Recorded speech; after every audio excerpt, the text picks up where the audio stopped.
Welcome, ladies and gentlemen. Hi, my name is Ben Scheim, and I'm happy to welcome you guys here. I'm executive director of this space that you're in, which is called BetaWorks Studios.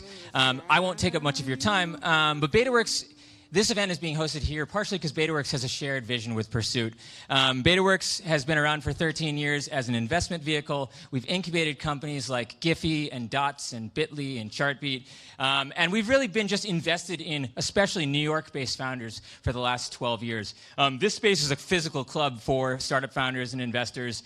And we're just interested in doing whatever we can to help empower entrepreneurship. And so it was very exciting for us to bring this event in here because it aligns exactly with what we believe, which is especially about not just empowering founders that have raised 5 times and want to raise again. We want to empower new small business owners that are building startups. We want to empower everyone. So excited to have you guys here. Hope you get a chance to really enjoy 10 awesome products. And without further ado, thanks for coming. Let's give a warm welcome to the founder and CEO of Pursuit, Juke Su. You have a mic? Great. Thank you so much, everyone, and welcome. Thank you all so much for coming to the Pursuit Demo Day. Nearly a year ago, this group of full-stack web developers came into our community with little or no coding experience. But they had a few things that are fundamental to success: grit, passion, and determination. They've demonstrated these qualities in their ability to master the fundamentals of web development. They've demonstrated them in the amazing projects that they'll present to you today. And it's been incredible to see how far they've come. Today, our fellows are going to present their apps, an important milestone in the journey to becoming professional software developers. So let's give them a big round of applause for all the hard work they've put into the Pursuit Fellowship over the last 7 months.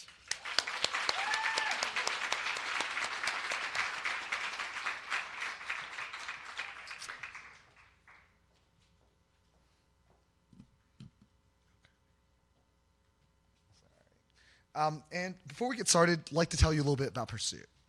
Our mission is simple. We're focused on creating economic opportunity, and we do this by identifying and training people with the highest need and potential to become professional software developers. We do this by helping people achieve their dreams in launching a career in technology. And this transformation is life-changing. When our fellows come to our program, they make on average $18,000 a year. And when they leave, they earn on average $85,000 a year.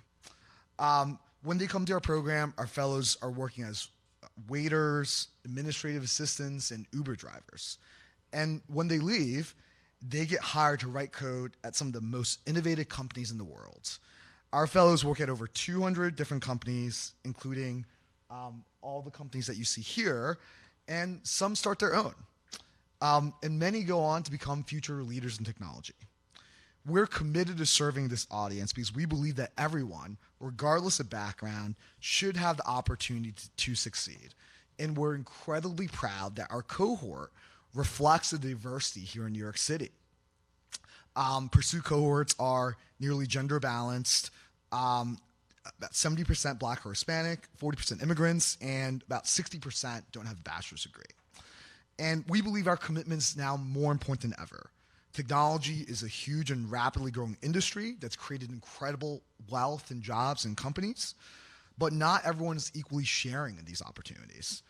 We've seen the pandemic further exacerbate these inequities, particularly for low-income communities and blue-collar workers, and community colors are being disproportionately impacted. If you never graduated from college in New York City, your average lifetime income is about $27,000 a year, or nearly at the federal poverty line. And we believe there's talent from all backgrounds, and that's why we work so hard to identify the most talented individuals and help create pathways for them to achieve their full potential. But our work doesn't stop here. If we want to create transformation for more people, we need to find a way to scale change. We have amazing philanthropic donors, but in order to serve more of those in need, especially here in New York, we need other access to financing. And that's why we've created a financial structure and model called the Pursuit Bond. Through this model, we receive impact investment to finance and scale our programs. If our fellows don't get jobs, they pay nothing. This means that we have skin in the game. We're financially accountable for our results. And the bond only works if we're effective in doing our jobs. It only works if our fellows make a permanent long-term change in their careers. We also work directly with our hiring partners to create job opportunities. Our goal is to ensure that our fellows not only get hired, but they thrive on the job and have clear pathways from entry level to become leaders at their companies. And we do this by creating job opportunities exclusively for Pursuit Fellows and set them on a long-term career path. You can see here some of the great companies who we've partnered with recently, and we continue to pilot new models, such as this summer partnering with Union Square Ventures to start a program for their portfolio at the venture capital level, at the portfolio level, and then working with their portfolio companies to achieve this. We're committed to the success of our fellows and supporting them throughout this journey, and they'll soon be joining our larger alumni community.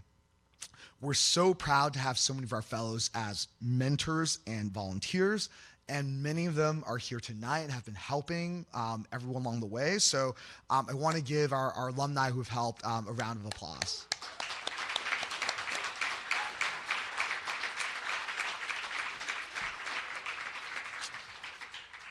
I also want to take a moment and thank all the fantastic supporters who make this possible. We're really fortunate to work with the best organizations across business, philanthropy, technology, who believe in our mission, and all the fellows that you'll be seeing here later. And many of our partners serve on the panel with us tonight or are in the audience.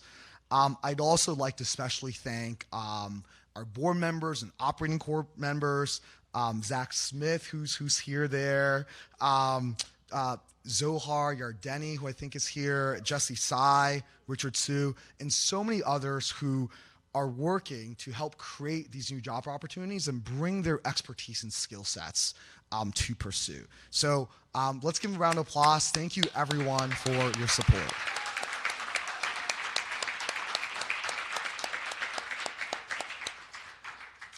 As part of tonight's event, we've asked an esteemed group of leaders in tech to join us and share their real-world industry expertise.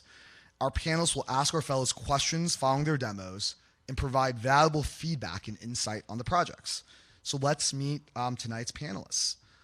First, we have Bala Pitchandi, who's the SVP of Engineering at VTS, which is a prop tech unicorn based here in New York City. Bala leads an engineering team of over 100 engineers and building world-class products for the commercial real estate industry. Prior to VTS, he was at JustWorks, and where he led the engineering org through a huge period of growth. And that's actually where we first met Bala when he was at JustWorks, and we started a hiring partnership with him there. And so he's been passionate about increasing DEI in tech. And yeah, grateful that he's been supportive and working with us over the past 3 years. Thank you and welcome, Bala.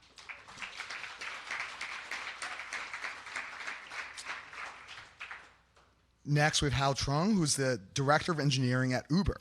Hao leads DEI efforts across Uber engineering. Prior to her DEI work, she supported the Eats Marketplace, Courier, Eat Data Solutions, and Ad engineering teams. And prior to Eats, she helped lead engineering for Uber for Business. She's been at Uber for about 8 years now, so long-time Uber engineering leader. And before that, spent her career working at startups and companies in California. So thank you, Hal, and welcome.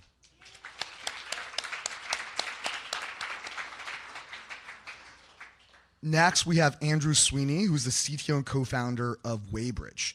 Before Waybridge, he was the SVP of Engineering at AppNexus and Xander, and was responsible for the buy-side and real-time data and analytics products. Thank you, and welcome, Andrew.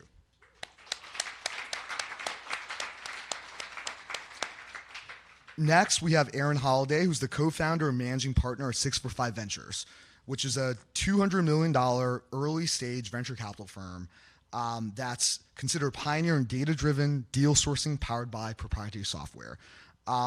Aaron oversees the firm's investing as well as the proprietary software development strategy. He's had a long career both in finance and also as an engineer, and started his career building software technology at Goldman Sachs. Aaron is also on the governing board of Cornell Tech. Let's welcome Aaron.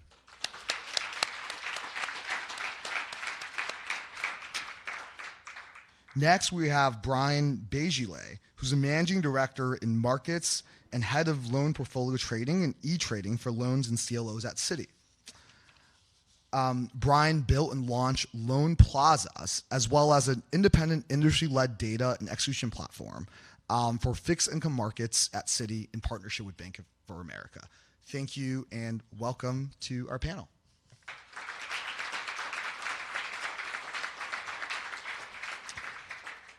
Last, we have Andy Lister, who's the VP of Engineering at Greenhouse. Andy has worked in the software industry since the late 90s and have held a variety of roles in software engineering, management, and founding companies, both big and small. And at Greenhouse, he currently manages the product engineering teams, and they are a software company that's helping over 4,000 companies becoming great at hiring. So yeah, thank you, Andy, for joining us tonight.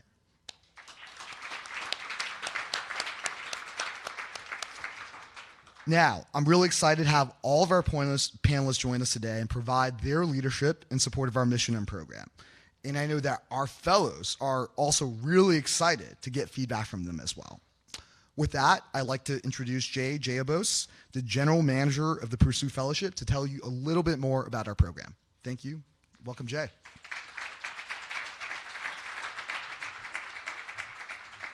All right. Thank you, GK. All right. Good evening, everyone. Before we get started here tonight, I'd like to share with you all a little bit more about the amazing journey our fellows have been on for the past year. Pursuit is not a short-term boot camp. We offer an intensive 4-year journey focused on fueling the continued success of our fellows. For us, it's not just about giving certificates of completion or even helping fellows land that first job. It's about helping them build careers in tech over the long term. Thank you. Our program starts with Pursuit Core, an intensive year-long program that provides the technical mastery, industry fluency, leadership, and professional development skills needed to become a professional software developer. But Pursuit doesn't stop when our fellows complete Core, or even when they land that first job in tech.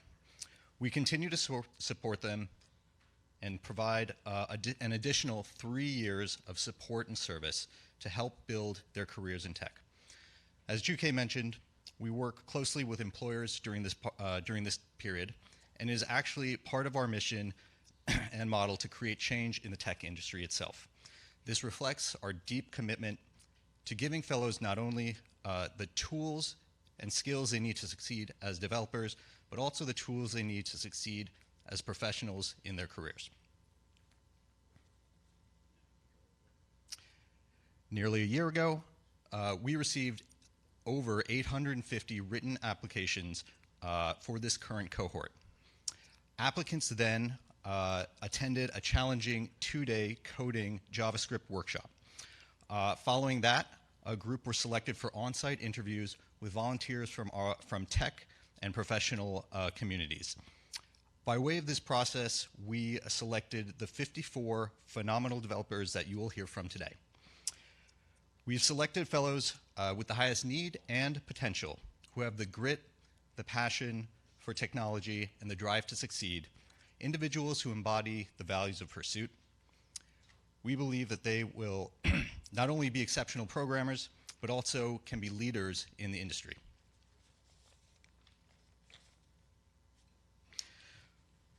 Over the past year, our fellows have built a community that is welcoming, supportive, and most importantly, empowering. Whether starting out a tough coding challenge, learning how to whiteboard as a group, or sharing advice on networking, our fellows have supported each other each step of the way. And our community extends beyond our fellows and our staff to include our volunteers. Volunteers play a critical role in the success of our fellows and of the program. They impart valuable technical advice and career guidance to our fellows that is critical for their success in tech. On behalf of the entire Pursuit team, I truly appreciate and support the support of our volunteers that they have provided to our program. All right. Thank you especially to our dedicated mentors who have provided critical guidance and feedback to our fellows.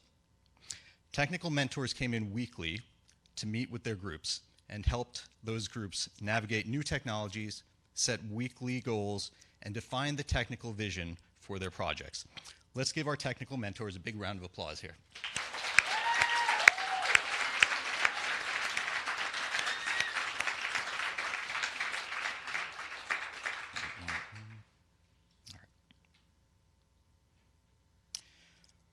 Our fellows have completed an intensive immersion in the fundamentals of software development and have spent the last 8 weeks building their capstone projects. But their journey is far from over yet. After demo day, they'll move on to prepping for technical interviews, building their individual passion projects, and embarking on their job search. Like I said earlier, the fellows of 7.0 have supported each other every step of the way. And even as you look for your own jobs and start your own careers in different companies, I know you'll have each other's back. I'm truly proud of all that you have accomplished and will accomplish as developers in the tech industry. And finally, I'd like to give a warm thank you to our team of instructors who have been working with our fellows for nearly a year now to prepare them with the technical and professional skills to be ready to join leading companies as software developers. The instructors will be introducing each capstone team tonight, and so I will hand it over to Myra to get our demo started now.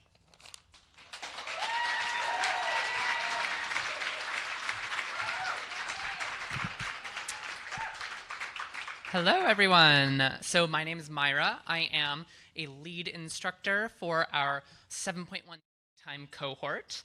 And from launch to our hackathon and now to demo day, our fellows have worked really hard to get where they are, and they've never given up. So to all of you fellows out there, I want you to know this might feel like the end of a journey, but it's also the start of a journey. This is the start of your job search. So that's exciting. And it's going to be tough, though. You'll apply to 100 jobs. You might get rejected from 99, but you can always remember that you've made it through a really, really intense program. And many of you have done this while working part or full-time jobs. Many of you have done this while raising families. So you're no strangers to hard work and to learning as you work. All right, so just remember that as you're applying to jobs, you might not always know everything, and that's okay, because what matters is that you are all highly, highly capable learners. All right, so I am going to hand it off to Mashu, who is going to talk a little bit about how demos will go. Welcome, Mashu. Thank you, Myra. Thank you. Hello, hello. All right, thank you, Myra. Hey everyone, I am Mashu. I am Myra's counterpart. I am the 7.2 senior instructor. 7.2 is our nights and weekends class. Like Myra said, I'm going to explain a little bit of how these demos are going to go. First, after an introduction by their instructors, the presenting team is going to introduce themselves and share a bit of their personal background. And after that, they're going to have 6 minutes to demo their apps for you. And after that, we're going to pass the mics over to the panelists for 2 minutes of Q&A. In a couple minutes, I'm going to be joined on stage by Gigi, Tim, and Tristan to help us introduce some of the fellows and teams. So some of our fellows are unable to join us in person tonight. However, we wanted to make sure that everybody has the opportunity to present their apps. So that being said, we're going to have some fellows join us remotely or virtually. So some of the teams are going to be part remote, part in person, and we are actually going to have a couple teams that are fully virtual. Okay, so bear with us. We appreciate your patience as we go through our first ever hybrid demo day.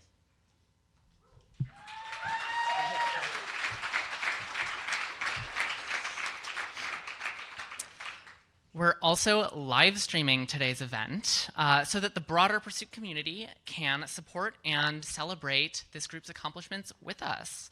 Hello to everybody joining us virtually, and thank you for being here. If you want to publicly celebrate any individual fellows, or if you see projects that wow you, please post on social media using the hashtag #PursuitDemoDay. Very inventive. And so with that, we're excited to share these apps with you tonight. So I'm going to bring up Gigi, a 7.2 instructor, who's going to be introing our first app. Welcome, Gigi.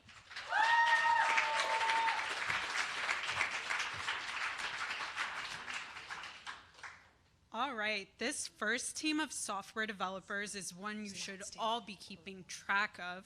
And not just because their app is super trippy, but because they're all so awesome. Introducing Team Trackers presenting Tripad.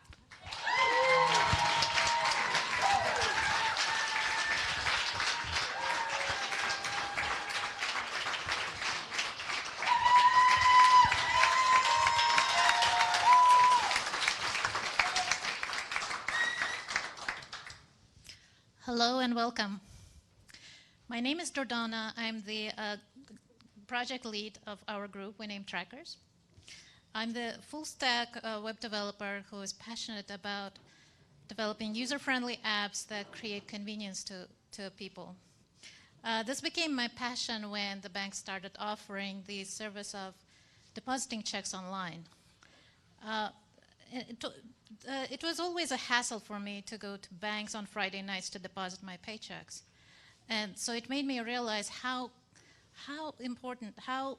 what a huge difference software developers can make in people's lives. And thanks to Pursuit, I can make it too by implementing my passion in the Tripad and my other future apps. Hi, I'm Moretti. I was born in the Dominican Republic and raised in New York. I'm a solution-oriented full-stack developer, passionate about building products that solve real-world problems. With my electrical background and working with the local government, seeing the lack of accessibility within their system platform has sparked the interest in coding to improve city service. Hi, I'm Farah. I'm the design lead of Trackers. I'm passionate about autism advocacy and promoting neurodiversity. I first discovered the power of coding while designing my MySpace page. I just dated myself. I first realized I wanted to be a software developer while working in the basement of Google's New York building as a cook. And I first realized I actually could have what it takes to become a software developer when, while being interviewed for Pursuit by the VP of Artificial Intelligence for a very prominent firm, he told me that my correct answer to his logic question is one that many MIT and Harvard grads got wrong. So I felt good about that.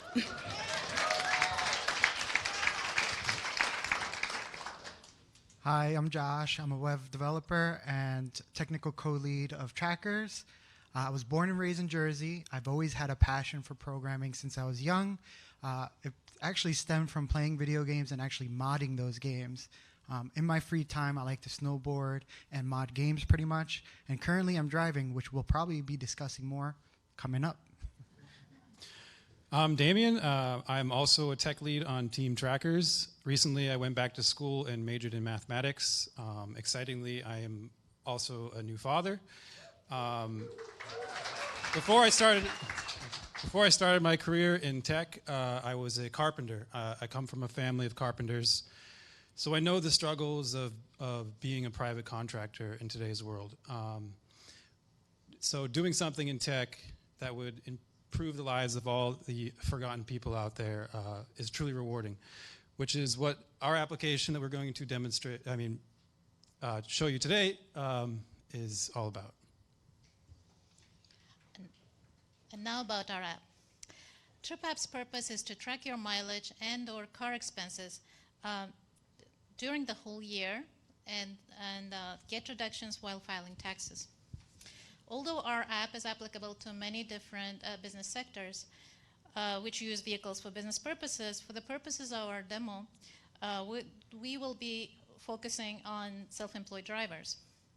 Not just because Uber alone has 5 million drivers worldwide, or Lyft has about 2 million drivers within US and Canada, or not just because we're exploring business-to-business opportunities to work with Uber or Lyft in the future, but also because our wonderful teammate Joshua, he works for Uber, and the technology we're solving is the problem that he struggled with as a driver. Joshua, why don't you tell us about it? So as an Uber driver, one of my biggest challenges during tax season was keeping track of all my mileages and expenses. The IRS allows you to claim either of those two, but I never actually had an accurate record of the two to help me determine which would give me the best deductions. On one hand, for every 1,000 miles, you can get $560 in deductions, or on the other hand, every expense that you put on your car can help put towards that deduction as well. This will help us decide, and hopefully already we'll go through that. Our solution is Tripad. Tripad makes that decision easier by recording and summarizing your mileage and expenses. Our login setup process is quick, simple, and secure with industry standard Google-backed Firebase.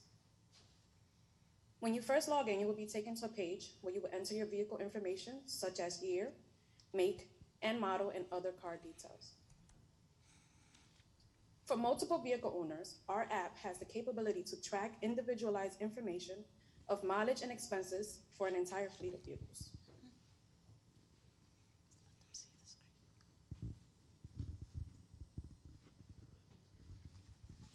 Once you're on your vehicle page, you'll have a live up-to-date display of your vehicle's mileage and expenses.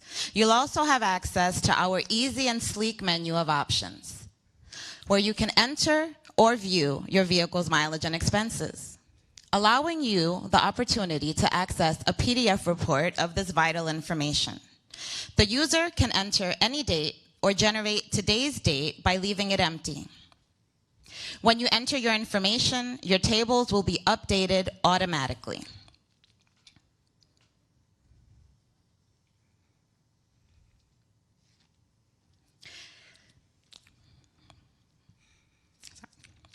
Here,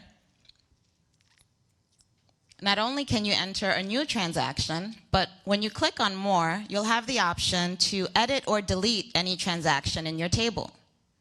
We also aim to keep users informed. So in addition to our technology, we provide links to the appropriate IRS resources to keep users informed on the pros and cons of choosing between mileage versus expenses. Last but not least, our app provides you with detailed logs at the end of the year or at any point in time during the year as a PDF file. This report will give you or your accountant clear distinction on which one is more beneficial to claim, mileage or expenses. Similar to Trip app, there are Stride and MileIQ are a couple of apps that are out there that do something similar to Trip app. Stride, for example, does not allow you to classify between business and commercial. TripApp does. Also, MileIQ does not allow you to have a certain amount of trips, over a certain amount of trips for the free version. TripApp will always be free. And then also, to stay competitive, we are going to implement automatic GPS tracking for mileage, and as well as figure out some data storage for receipt imaging. We know that we have a lot of Uber drivers and professionals at Pursuit, so we invite you all to log on to TripApp to stay organized and informed, and most importantly, paid. Because TripApp is the easiest, most efficient way to maximize your hard-earned income. Thank you for listening. Now we're ready for questions.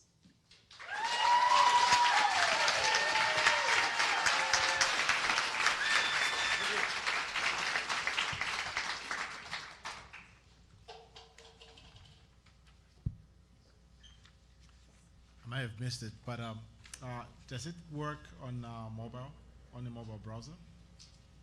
Yes, it's a web application.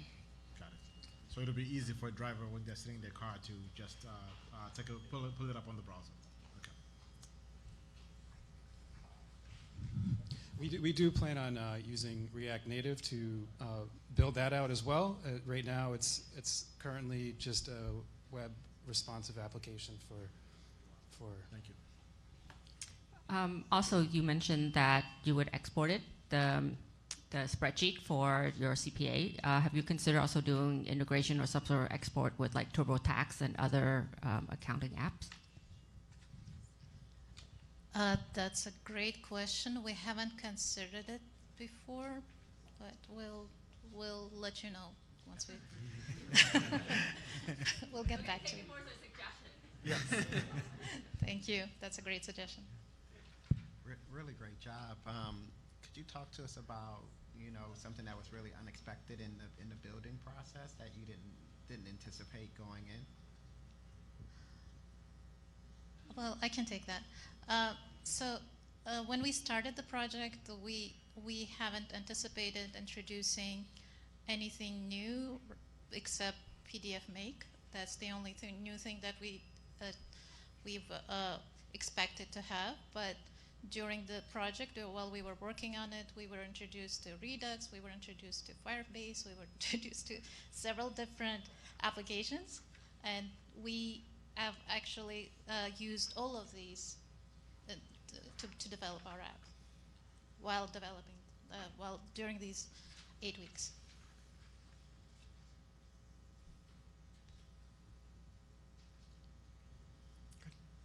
I guess I would like to say that the most difficult part of this project was doing what we're doing now. Is presenting to you. Given COVID and everything else that's going on. Absolutely. Absolutely. Other than that, I think our team worked great together. Each person delivered very well and did their part. So things technically did not hinder us too much because each person showed up and did what they were supposed to do, and then we all worked together at the same time. Whenever that individual was stuck on something, we'd come together and we'd figure it out. So technically, I think because of the teamwork was I think lock and key was a good term for it. This was the most difficult challenge. Yeah, and we also had I feel like some difficulties with merging because all of us were coding around the clock. I mean, I'm pretty sure we've lost many nights of sleep coding this application. It's the largest application we've created at Pursuit. So we were always working on different components. Joshua was our merge whiz. Whenever there was a conflict, he would always come in and make it work for us. But we got it done. At the end, everybody's code, there was not one line of code that got left out. Everything merged seamlessly. So that was really exciting to see. All right, all right, all right. Thank you, Tripad. Thank you.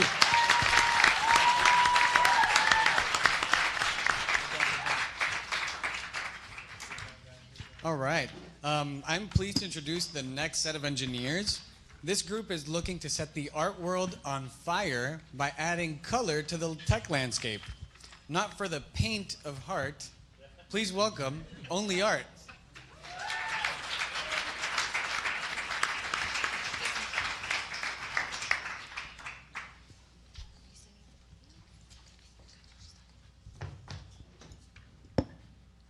Hello, everyone. We are Only Art, and we will all introduce ourselves briefly.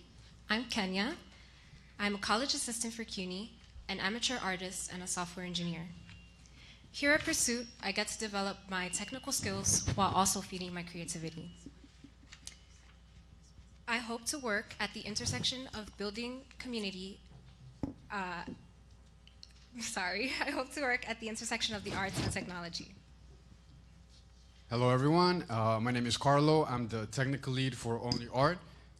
I started having a deep interest in technology when I was looking for ways to pay for my college tuition, and I came across sneaker reselling and bots, like software robots, and I realized that... Hello? Thank Yeah, and I realized that this business was not just about sneakers, but it was more about technology, just like every other business is now. So all these bots were actually reselling for more than any other sneakers I had. So after college and after realizing that I had the wrong career, I started transitioning into a career in tech, and now I'm here building projects that can potentially help somebody. Hello, everyone. My name is Obaid Rostemi. I am a first-generation American full-stack engineer and the design lead for Only Art. As refugees, my parents immigrated to New York from Afghanistan, but I was raised actually in Fremont, California, which is a key location in Silicon Valley. So there, during the early 2000s tech boom, I got to see firsthand how technology kind of changed the future course of the history of this world. Ever since then, I've been obsessed with technology and eager to be a part of the next wave of applications that will further help shape our world. Hi, everyone. My name is Flower Vilas. I am the dev support of Only Art, and I am a mother of 3. I spend majority of my time chasing toddlers and babying my infant. But when I have free time, I am spending time researching and learning the advancements of AI, because my goal is to build an AI program that would help children, not just mine, because I'm not selfish, that would help children in their early development stages to build a passion for math and science and build their careers like we are now. Thank you, Flower. We have one more member of our group who unfortunately could not be here with us today. His name is Jonathan, and he's dev support as well. But we'll continue our presentation. So, why only art? Artists have always challenged the status quo and influenced culture. The only thing is, art hasn't always been accessible to everyone. Oftentimes, galleries default to showcasing artists with prestige or established brand, creating high barriers to entry. Galleries themselves may also be inaccessible to certain populations.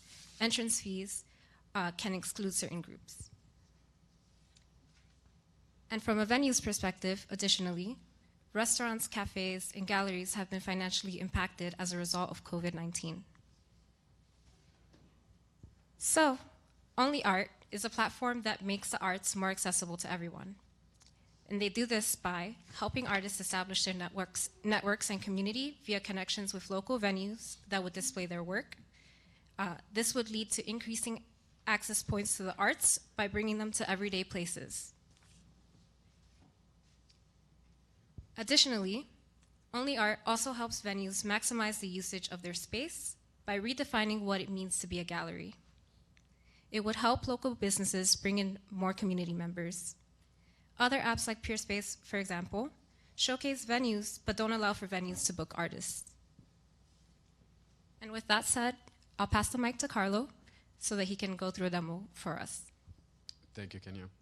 Hello? Great. Thanks. Right, so allow us to introduce you to Only Art. It's an application built to help out up-and-coming artists. So we're gonna log in.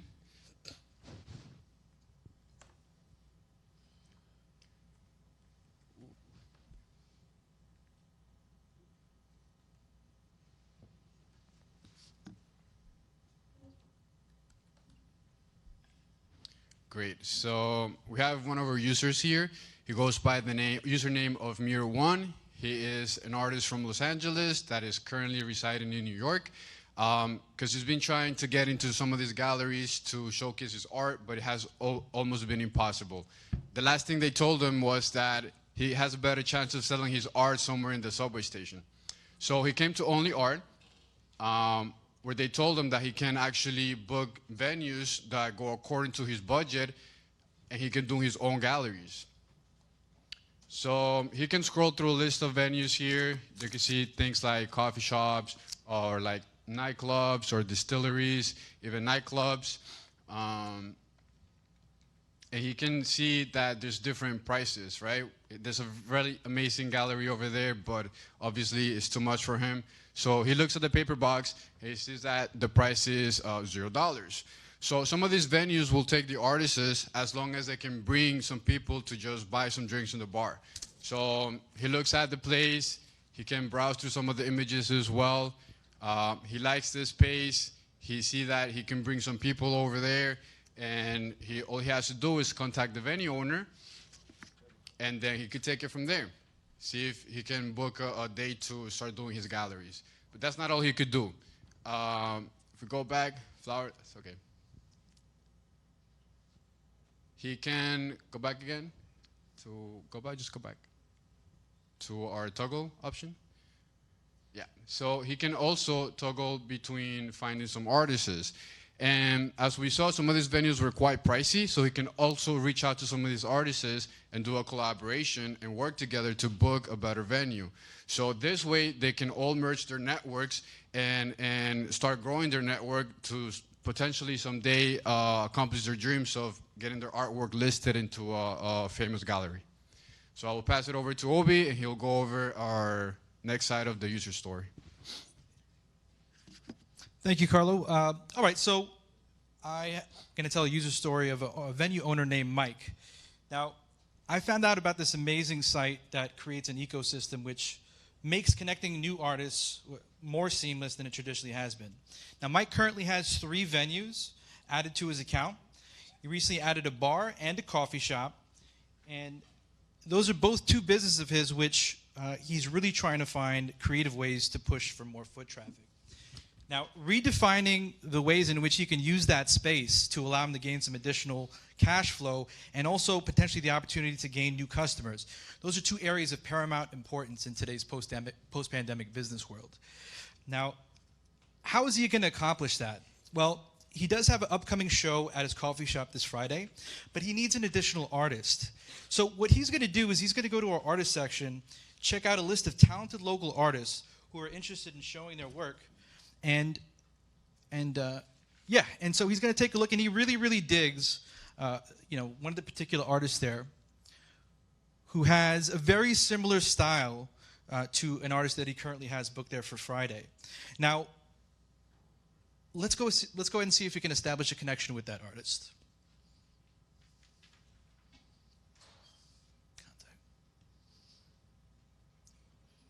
Okay, great. So we just start off with a simple message. Subject, and we're going to go ahead and see if we get a reply. Now, once we get a reply, we'll go ahead and get just that connection going, and hopefully they can start a great track record from there.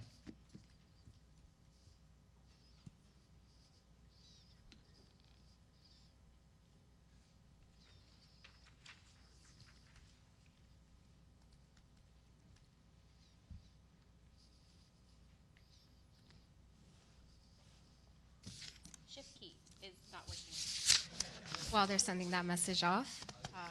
Totally deliberate, by the way. Message delivered.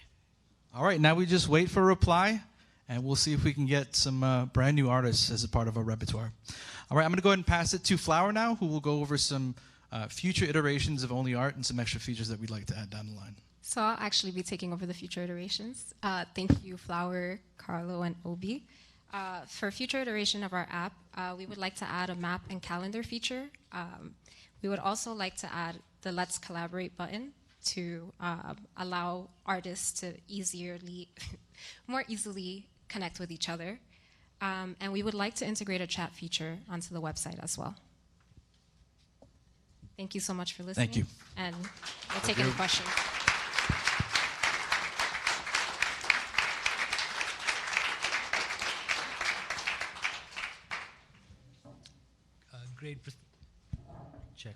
Great presentation. Can you hear me? Yeah. Us too. Yeah, don't worry. We got mic problems too, so no worries. Did you start off with both the use cases, the finding venues and finding artists, or did you go there as you were working on the project? We started off with both. Yeah. We actually started with like galleries, but then we realized that other applications were doing that as well. So then we're like, what if we take something else that's not a gallery, maybe some of these businesses that need people coming in, and then we turn those places into actual galleries as well. What did you enjoy most about working with each other, and how might you replicate that at the place that you go next? We learned a lot through this project. From the very beginning, we were told that the idea may not be so great, but I think our design mentor really helped us realize that the passion that we had for the idea was worthwhile enough for us to continue to pursue it. And so we had to tell people that I appreciate your feedback, but I think we're going to continue to build what we want to build. And from there, we just continued to learn the technology, Redux, Firebase, brand new technologies that we had to learn in the span of a few days. And we utilized it for this project. So it was a challenge the entire way through. We learned a lot about setbacks, working together, really pushing each other to just push through the negativity and just continue forward and get it done. And here we are.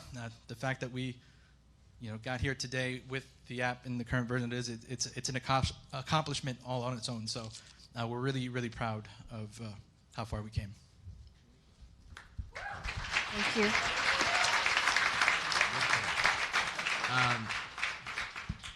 So the application is really great.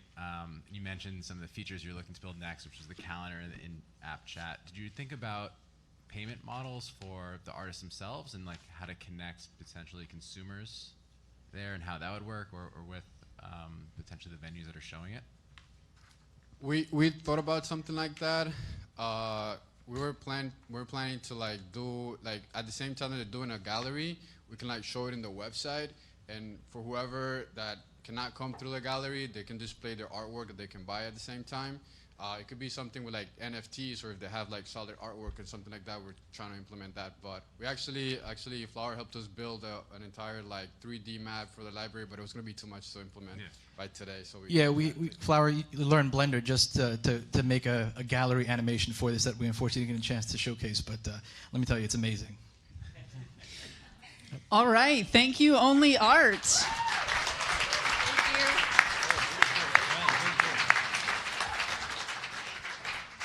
Hi, I'm Tristan Angeri. I'm one of the lead instructors for the 7.1 cohort, and I'm very excited to announce Code Clear, an app engineers can use to improve their code quality and monitor their use for best practices by tracking progress over time. Welcome, Code Clear.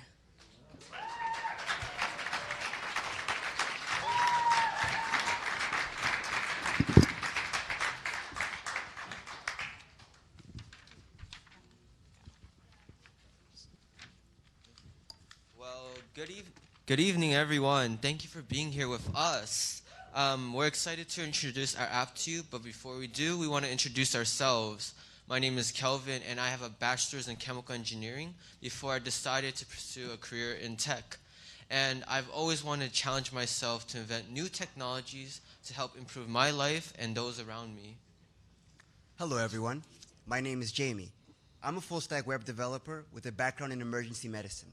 Some of my passions include soccer, music technology, and learning new things. Hi everyone, my name is Alessandro La Rosa. I'm a software developer who specializes in building technology for performance art. I'm currently working on a responsive web application that will unite and help developers while they're working together.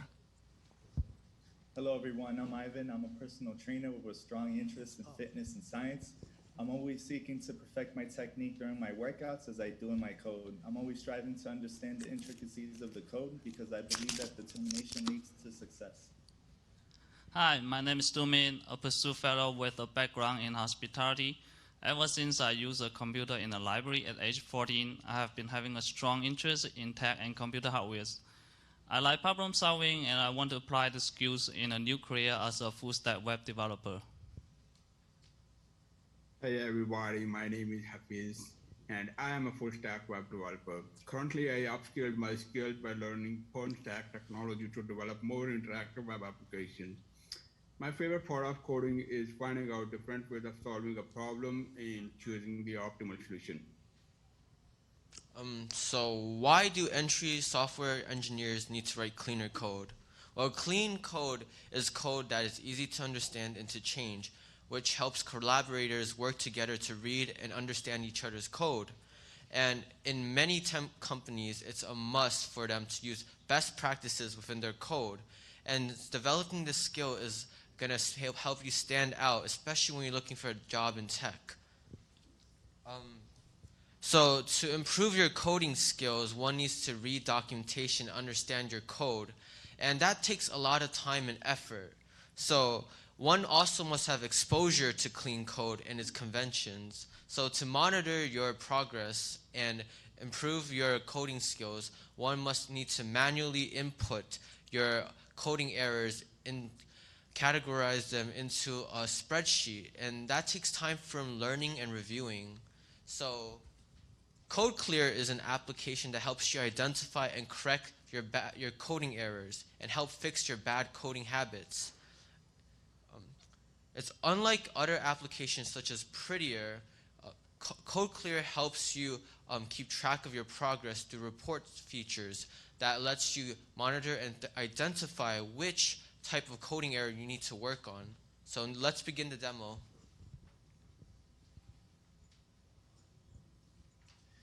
Great, so here we have a code editor where users can input their code to be analyzed. Our user is Jimmy. He's an entry-level software developer. He just started his job at Spotify. He's brand new. He realizes that his code needs to improve his code quality in order for him to work better with his team. So he's chosen our application, Code Clear, to help him become a better coder. Jimmy's already signed in at the top right, I believe. So Jimmy can either type some code into the editor or he can submit a JS file.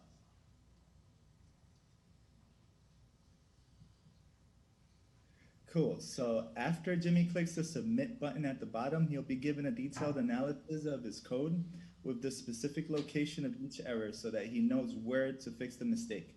Exactly. We displayed the severity level from 1 to 2 for each linter issue to indicate how important it is to correct that issue so that Jimmy knows which errors are the most important to focus on first. When Jimmy scrolls down here, he can see the full list of errors. Oh, so you know what? Let's click on number 4. Great, so this will highlight exactly where the errors are located in our code editor, and it focuses so that Jimmy can fix the errors manually in order to practice doing it himself. This works in contrast with applications like Prettier.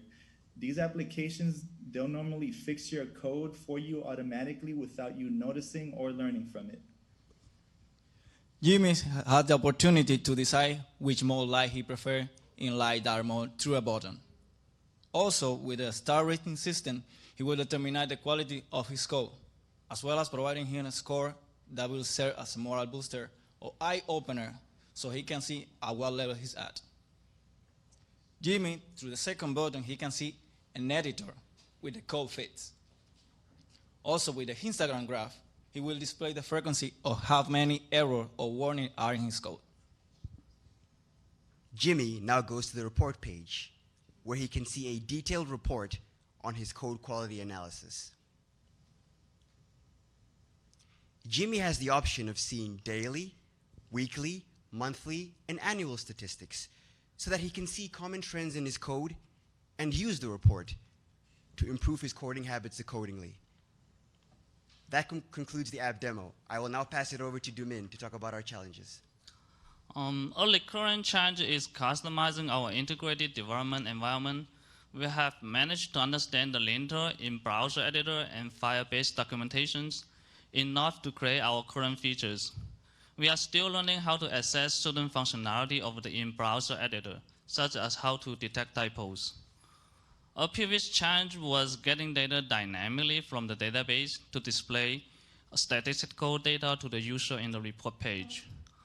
We overcame this by using different backend routes and queries for each type of data being requested.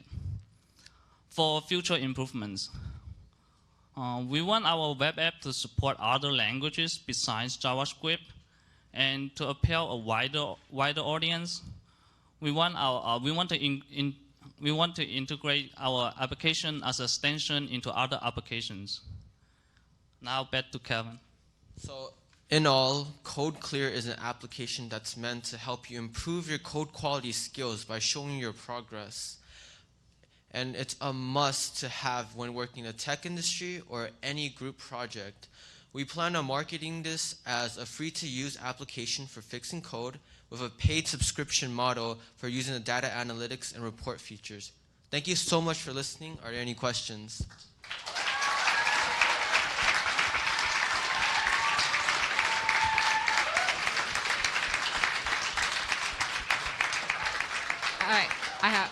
have a question. Did you put your own code through the linter? Yes, we did actually. We And- made our own code and we used it as a dummy for now. But it works with any code you put through the linter. What's your score? I know, that was my next question.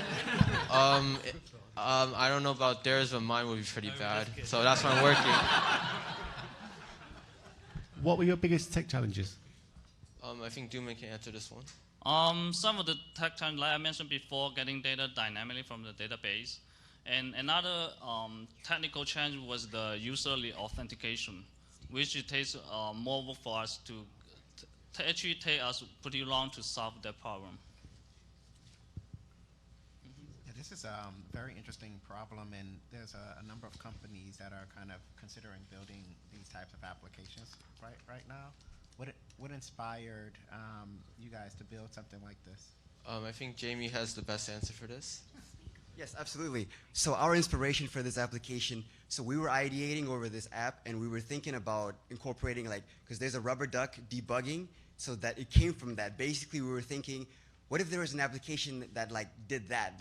It told you how you could work better. It could you could write better code, gives you tips, things like that. And then we kind of molded that idea. We worked with it with the help of our instructors as well, Myra in particular, and yeah, that's how we got there.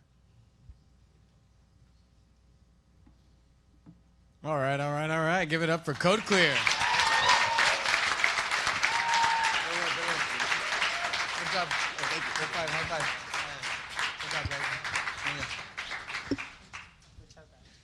Please join me in welcoming the next group to the stage.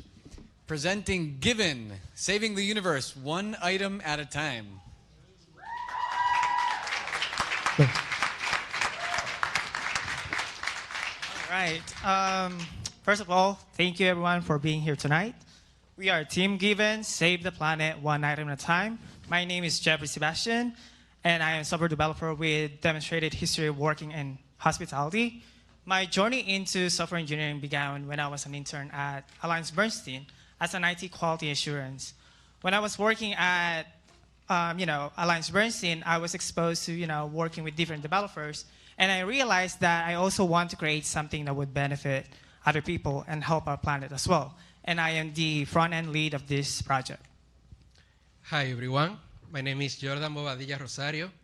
I'm a Dominican who came here from the Dominican Republic in 2015 to accomplish his dreams of being a software engineer and a music producer. Now I dedicate myself to build tools for musicians and mixing and mastering engineering around the world. Now,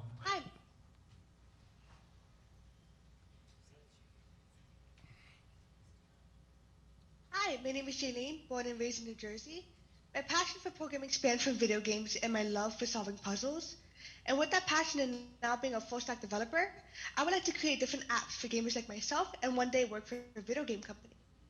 I'm also introducing Shoaib, who unfortunately could not be with us due to health conditions. He is a wonderful software developer, and he is a back-end lead. Good evening. My name is Anju Hippolyte. I'm a software engineer, performing artist, and educator with a background in finance. I first became interested in tech when I built a macro to streamline my clients' portfolio income payments. I want to create apps that marry the things I am most passionate about and that help make the world a more vibrant, sustainable place. I am proud and excited to be the Scrum Master on a team that built an app that does just that. In New York City alone, 4 million tons of waste goes to landfills every year. 33% of that waste is food waste, which produces methane, a harmful greenhouse gas.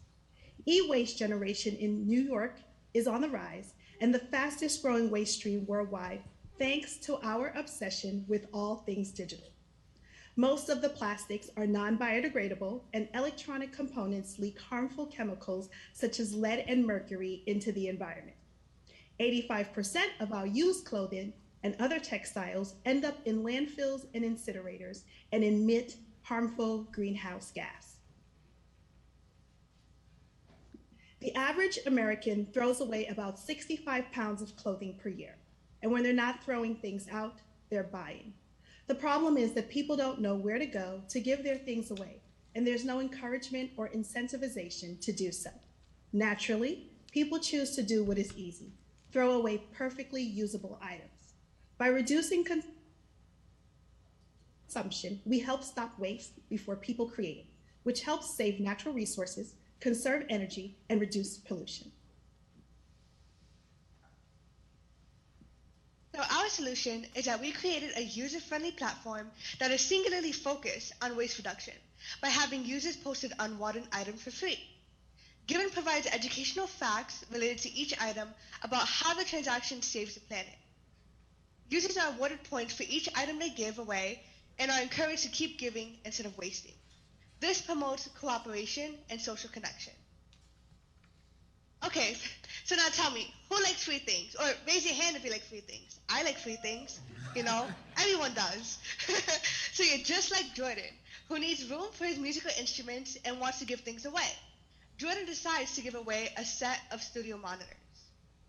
So over here you will have the description, the title of the item that Jordan wants to give away.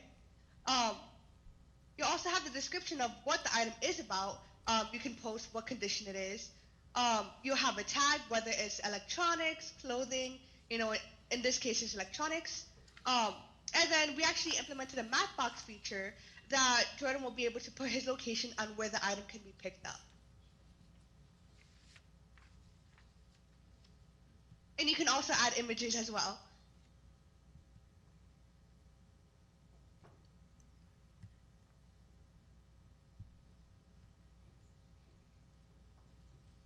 All right, so unlike popular platforms like Trash Nutting and Precycle, our app is mainly focused on educating the users. Like, you know, what's the benefits of giving the item away instead of throwing them away to the trash, right? So as you can see here, this is our index page where you can see all the listed items that are posted by the givers. So for example, let's say Jordan is, you know, after he posted a monitor, right? So he currently looking for a keyboard, Yamaha keyboard. So apparently we have that in our index page, and here you can see all the details of this item and learn more about it. And now he just, you know, send a request to Anju, which is the giver of this item. So after Jordan, you know, create a request to Anju, so how would he communicate to Anju, right? So we implemented a chat box where Jordan can communicate with Anju and then, you know, say a quick hello to her. All right. And then he can, you know, add more details, you know, ask about more about the items that she just recently posted. So as you can see, Anju's like, you know, just responded to him, and this is real time, you know. And next thing I want to talk about is personalization. So our app provides personalization, meaning, you know, in the profile page, when you go to the profile page, you can change your information, your profile picture, your username, your address, and you can also see all the items that are, you know, you recently posted. And also you can check other people's profile page and to see what are, you know, currently items that are active to their page. And next thing, I want to pass it on to Andrew to talk about the leaderboard. The leaderboard keeps tracks of users' given items and award points based on the items they give away. The board resets monthly. And when you click on a user, you're directed to their profile where you can see their active and inactive items, as well as other user information. This concludes our demo. We look forward to welcoming you to the Given community. Thank you for your time. We will now take your questions.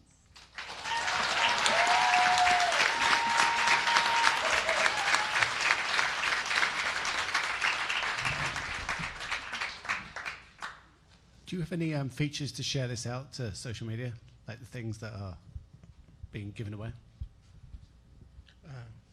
Wait, can you repeat the question, please? Do you have any features to share this stuff out to other social media platforms so that it gets a wider? That is something we were supposed to implement working on this project.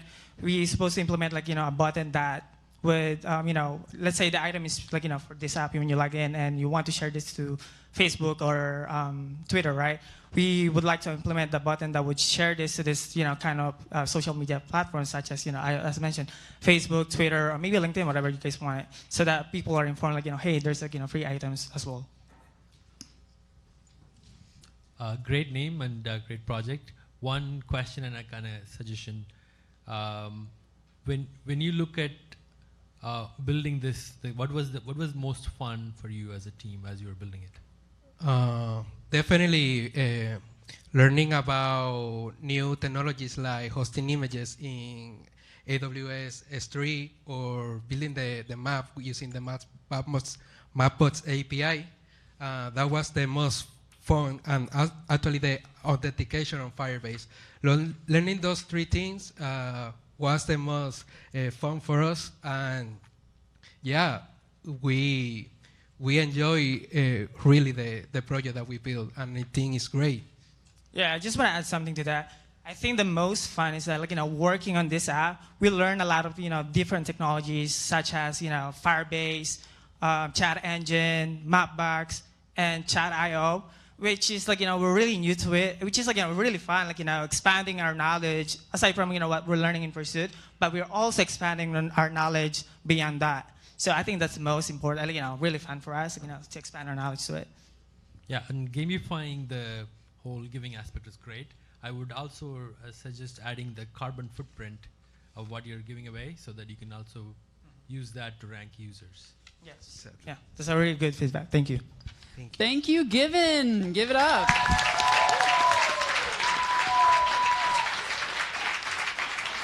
Next up, we have Eventful, an app for party planners that brings together budgeting, vendor management, and scheduling all in one place.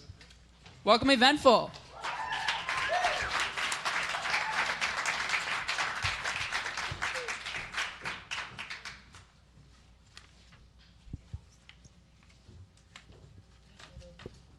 Hello, everyone. Thank you all for being here today. We are the Eventful team. My name is Cassidy Benny, and I'm a full-stack web developer from Hell's Kitchen, New York City. In my senior year of college, I took an Introduction to Computer Science course and recreated the game Flappy Bird. This was my first time ever coding, and I knew that it was something that I wanted to continue to learn. With the skills that I've gained during my time at Pursuit, I hope to work at a company where I can make a positive impact on my community. My name is Angelina Ibreo. I'm a full-stack web development fellow with a background in accounting and financial management.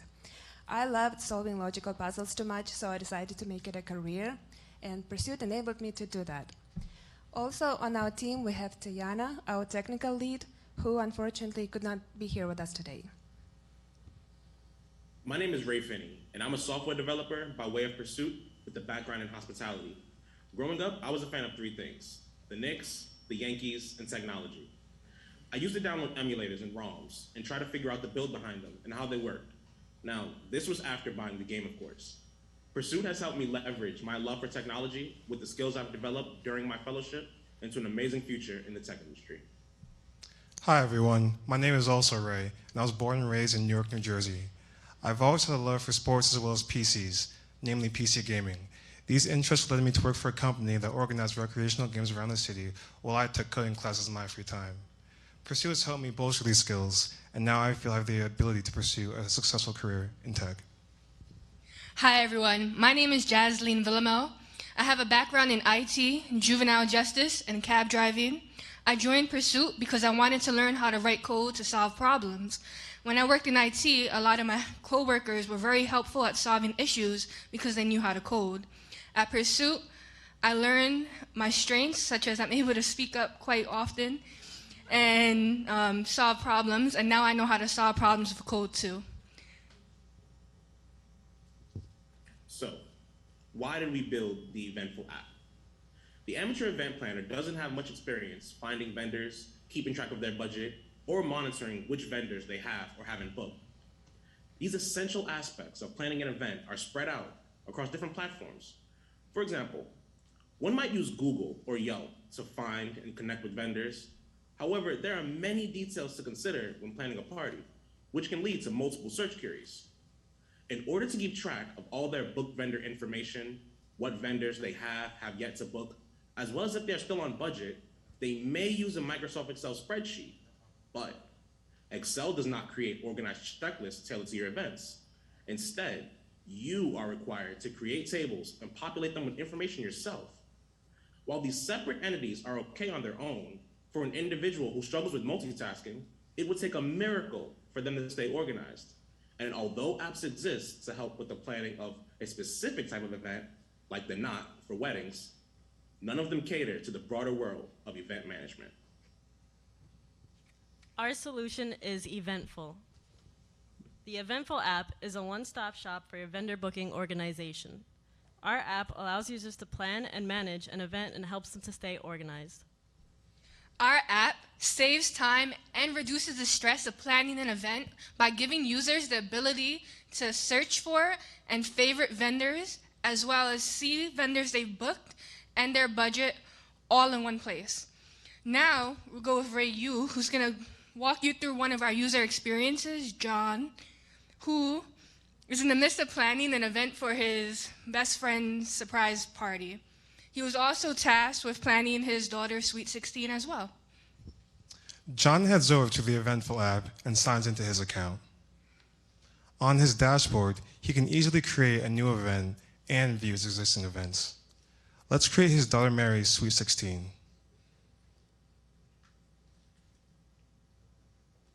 Set the projected price of $1,000 and choose a time and date for the event. Now, normally someone would have to build a table and populate it with information to track all of their to-dos. However, all John has to do is check off the vendors that he needs for this event.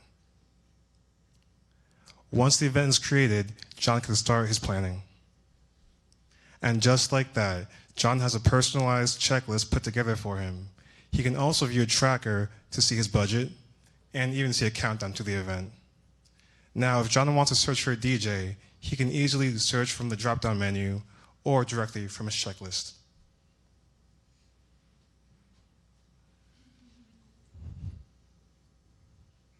From here, John will see vendors that are near his location. However, the party is in Brooklyn, so he enters the zip code 11223. If he clicks on the vendor, he will see their personal information as well as the reviews. He can even favorite them to check out later. Now, before John goes, he remembers that he already booked a vendor for his best friend's surprise party, so he heads over to that event. He adds the caterer that he booked. He then inputs the discussed cost whenever it shows up.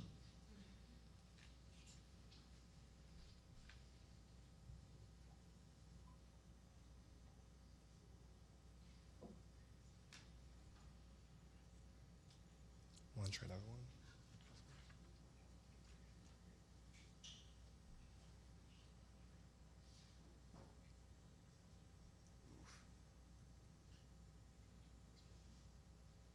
Sorry for the technical difficulties. It's just the demo gods. It happens, you know.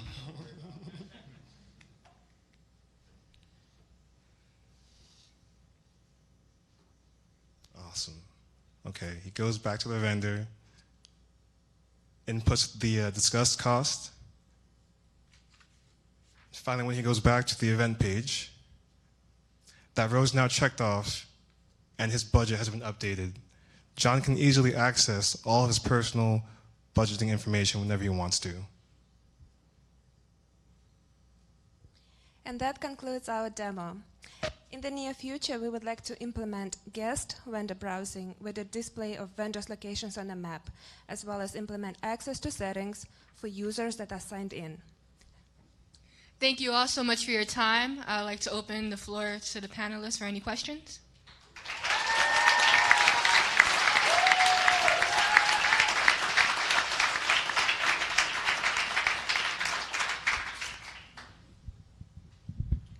I definitely need this app. I have to plan my kid's birthday coming up. Lot of features, great use cases. What's one thing that you really think differentiates your product versus the competition? When we were coming up with this app, we wanted the everyday user to be able to use it, and also we wanted something that can be planned for multiple events.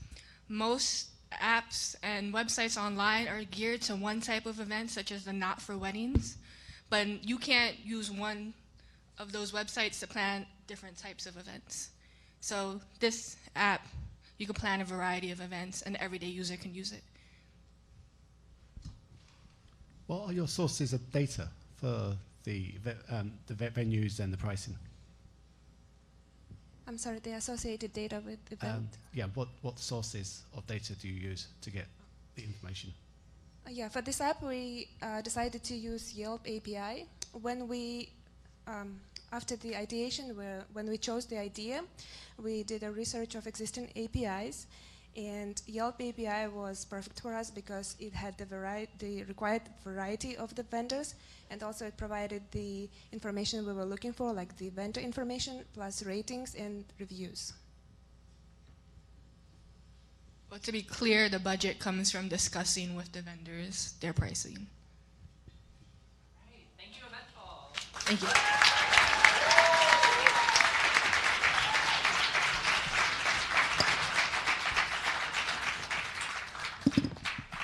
Right. So next up, we have Soca. Soca is a social media app that helps users set and meet their fitness goals and accrue karma through being supportive exercise partners.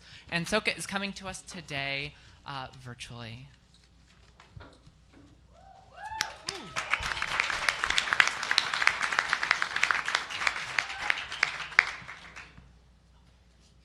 Hello, everyone. We are Soca, also known as Social Karma. My name is Issa Hernandez. I'm from the Bronx, New York, and I'm a full-stack web developer with a background in personal fitness.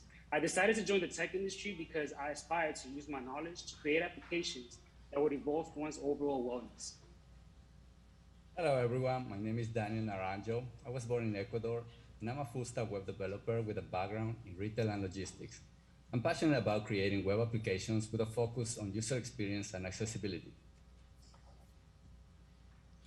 Hello, everyone. My name is Sarah Weinstein, and I'm from Brooklyn, New York.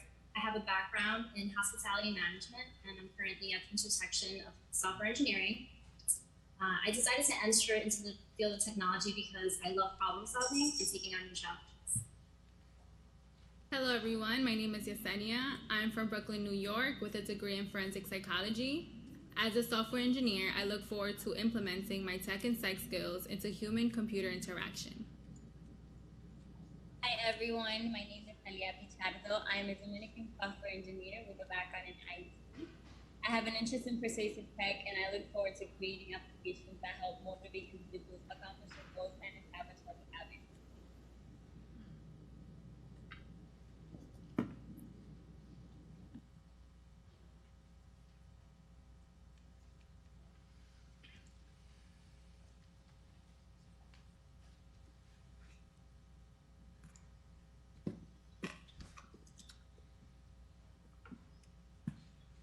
So we know that finding and keeping an accountable fitness partner who can help you accomplish your daily fitness goals is difficult. And this can lead to losing motivation and fail to meet your fitness goals.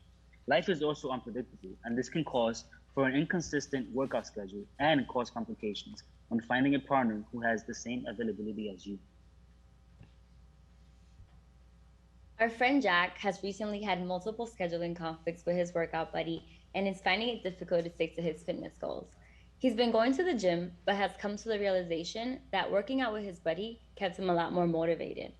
All Jack really wants is an app that connects him with multiple gym pals in his area so that he can fulfill his daily fitness goals.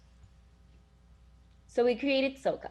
And what is Soca? Soca is an application that pairs you with multiple workout buddies to ensure that scheduling conflicts don't hinder you from accomplishing your fitness goals. With Soca, you will have quick access to possible workout partners based on proximity and shared short-term fitness goals. What are shared short-term fitness goals? So if I want to work out lower body today, I can go on Soca and find a buddy who's also working out lower body. The best part is that Soca is free $99, so everyone is welcome to join our community. And in order to ensure that it remains free, we'll be implementing in-app purchasing that allows users to boost their profile and get more exposure. Luckily, Jack is here, so he'll give us a walkthrough of Soca. Hi everyone, I'm Jack. I've been using Soca for a week. Let me show you guys some of my favorite Soca features, but first let me log in real quick. Today, I'm looking for a partner to work a chest close to me, so I will search here in Soca for chest. I see the users, Daniel, Issei, John, but I see Issei is close to me, so I will match with him. While I'm waiting for Issei's response, let's check my current matches. It seems like Talia Pichardo has requested a workout with me. Let's view more about Talia. One of the features that I love about Soca is that it allows me to connect with them through social media. This will allow me to check the credibility of the user. Also have a detailed view of Talia's goals, experience, and availability. I can see that Talia is a great motivator and she responds on time. Thanks for the heads up, Soca. By the way, I love how Soca shows me other users around my area, so I will check that. I see there's at least 2 users close to me. I wonder what Issei thinks about Soca.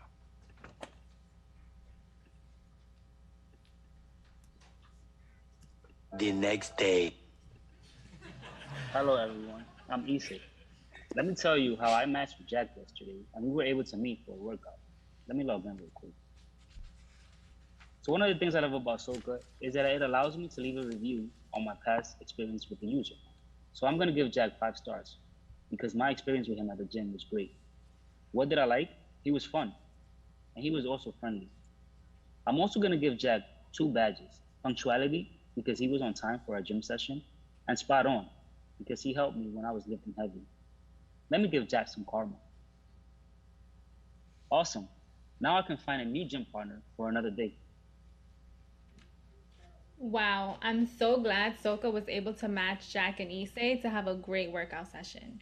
So let's get excited because Soca will provide you with the perfect gym partner and prevent you from missing a workout, increase your consistency leading to more accomplished fitness goals, all while helping your match reach their goals. Soca is a place where everyone gets back what they give. So for future iterations of Soca, we will be providing users with a messaging system. We will show each user's approximate location with a pop-up profile on the main map component. We will also give users the ability to add their own custom chosen matches. We will also be making improvements to the UX design by adding animation and additional user interactivity. Lastly, we'll be adding a virtual workout feature for users. That was Soca. Thank you. And now we're open to any questions.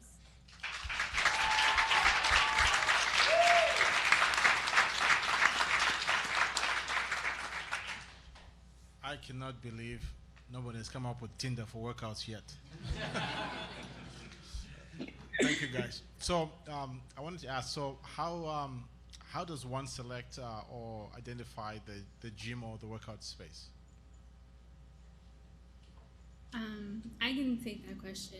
So basically the way we set it up is for the users themselves to connect on social media.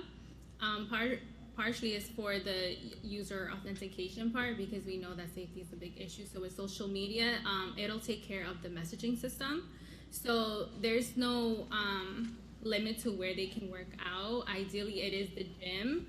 However, if you wanted to work out outdoors, that's also a possibility because they'll be able to agree on what it is that they're gonna do for that workout session.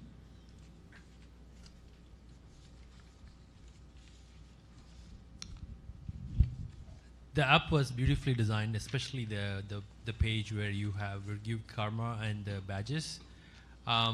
Quick question: what did you learn about yourself as a team throughout the project that you didn't know before at the beginning of the project?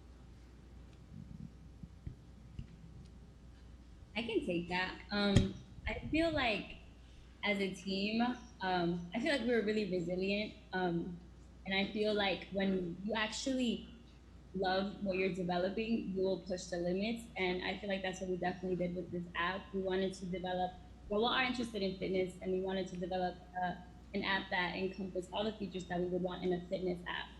So we definitely pushed ourselves to go beyond what we already knew, and I feel like it was definitely the perfect thing to come up with Soca. Hi, I was just wondering, what was the feature that you were going to build next, or you're starting to build, and you had to cut because of time constraints? Oh yeah, my heart kind of hurts. Well, the that we wanted to build was in-app messaging because that ensured that users stayed on the app instead of having our users go to other external social media platforms like Instagram or Facebook to communicate. So the next feature that we want to work on is in-app messaging in order to keep our users on at Soca. All right, thank you, Soca. Thank you. Next up, we have TechType. TechType is a game that takes a coding-centric approach to teaching keyboard skills. All right, another round of applause to Team TechType.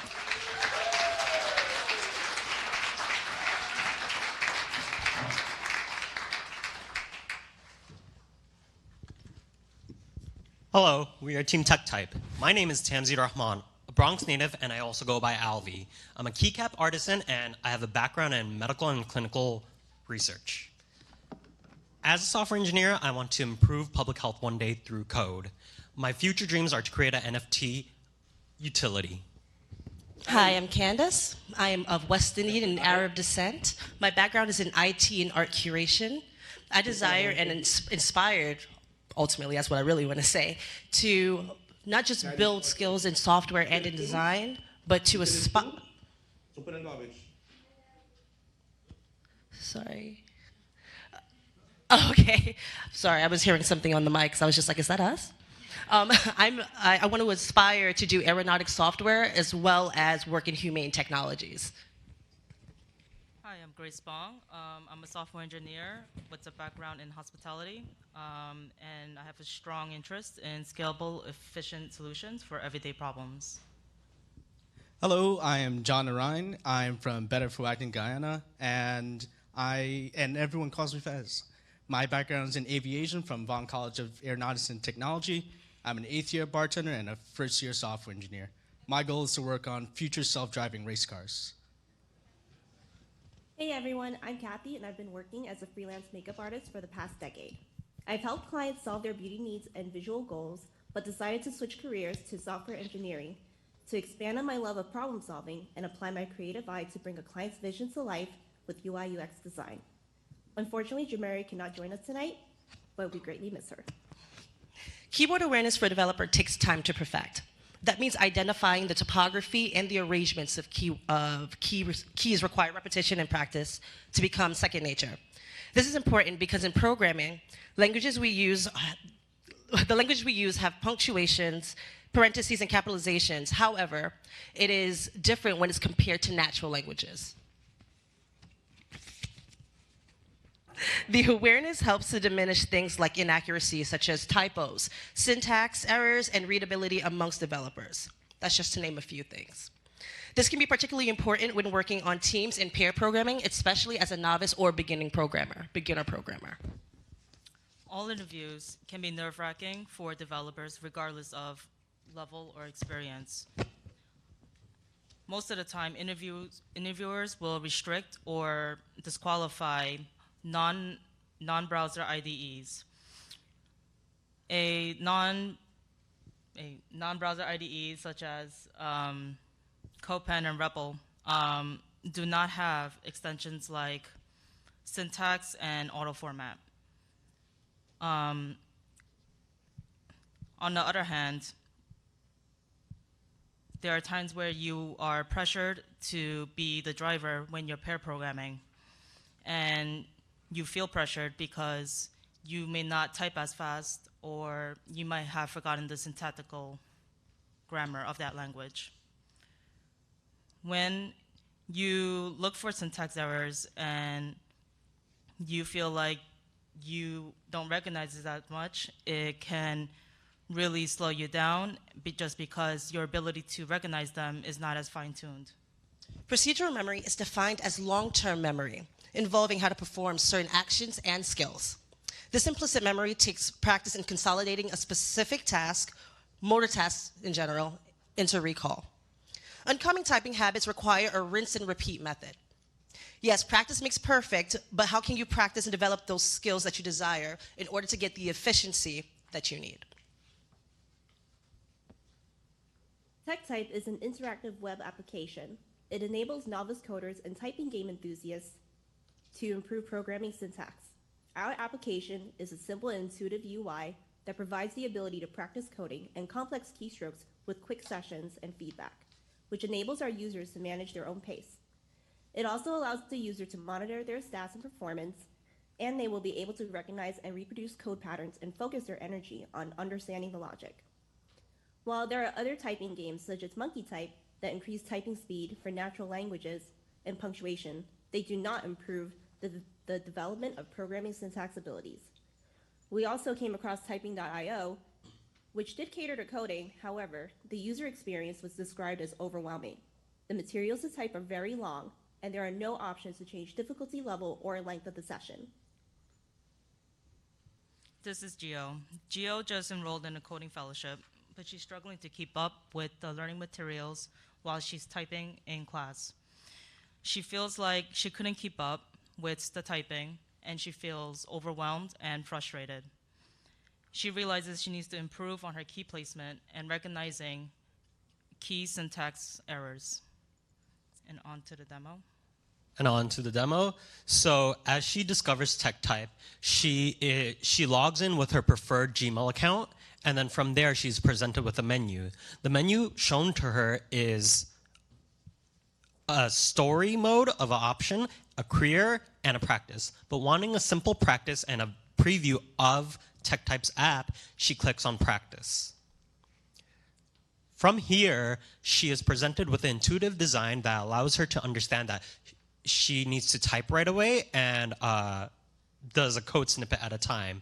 As she codes through it, she is presented with easy to digest code snippets that are able to, sorry.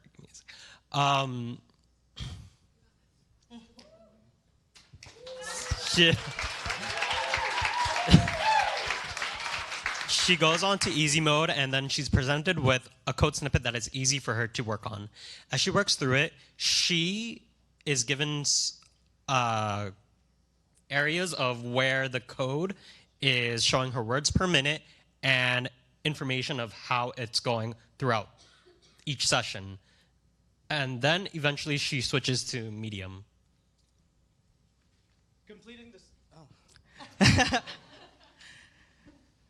Completing the session, we can see her average words per minute, the duration of the session, and her accuracy. This is so our users can have instant feedback on the progression of their typing capabilities. As we all strive for perfection, we may be frustrated by mistakes and errors as we play the game. So we at TechType have implemented a reset button. This way, we can strive for 100% accuracy, as accuracy is more important than speed in our software development endeavor. Slow is smooth, and smooth is fast. Now on to our next steps. For future updates, we plan on implementing a top-down RPG user experience for our story mode, multiplayer so that users can battle against friends or users anywhere on the planet, some accessibility features as well as career stat tracking, and support for multiple languages. And we've been TechType. Thank you.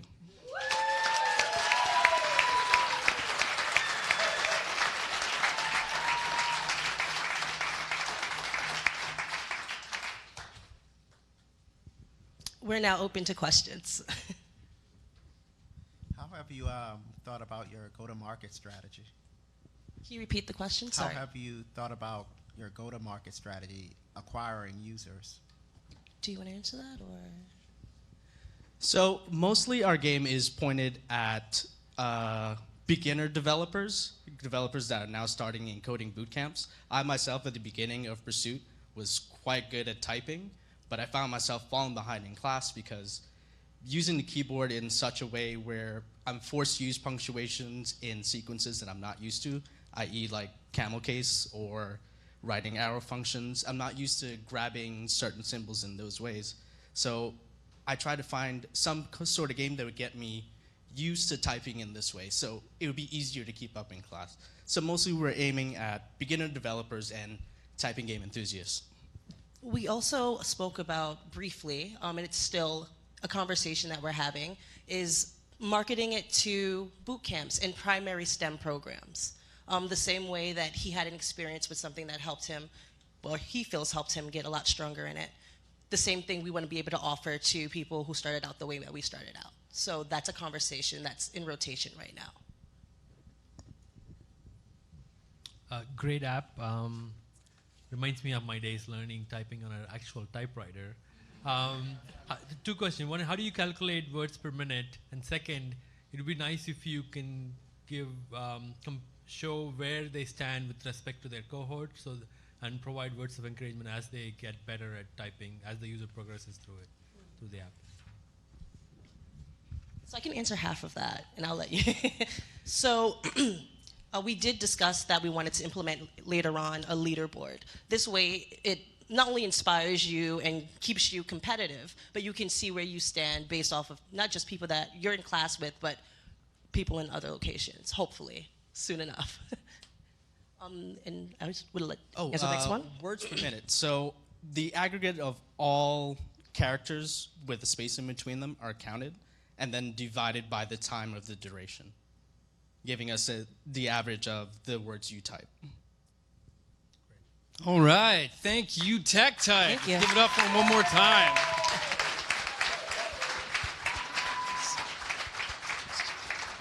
Hey, everybody. My name is Tim. I'm one of the nights and weekends instructors here at Pursuit.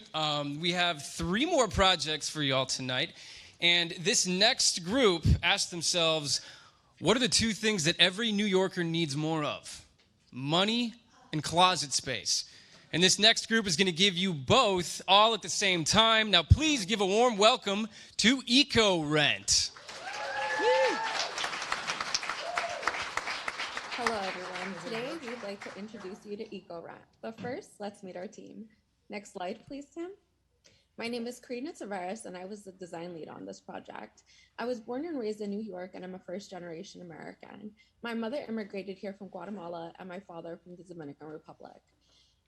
I am proud to call myself a web developer, and I'm passionate about building projects that are not only user-friendly, but also beautiful. I hope to use what I now know to make a difference in marginalized spaces. Hi, everyone. My name is Anas Nahil, and I was the Scrum Master and Technical Lead on this project. I'm a software developer who's very passionate about music and also creating video games in the future. I joined Pursuit after working as a bartender for 6 years to finally pursue something that I've always been passionate about. I want to use all my programming skills to create a community app that will become a safe haven for the Arab LGBT plus community that doesn't have that access in their country.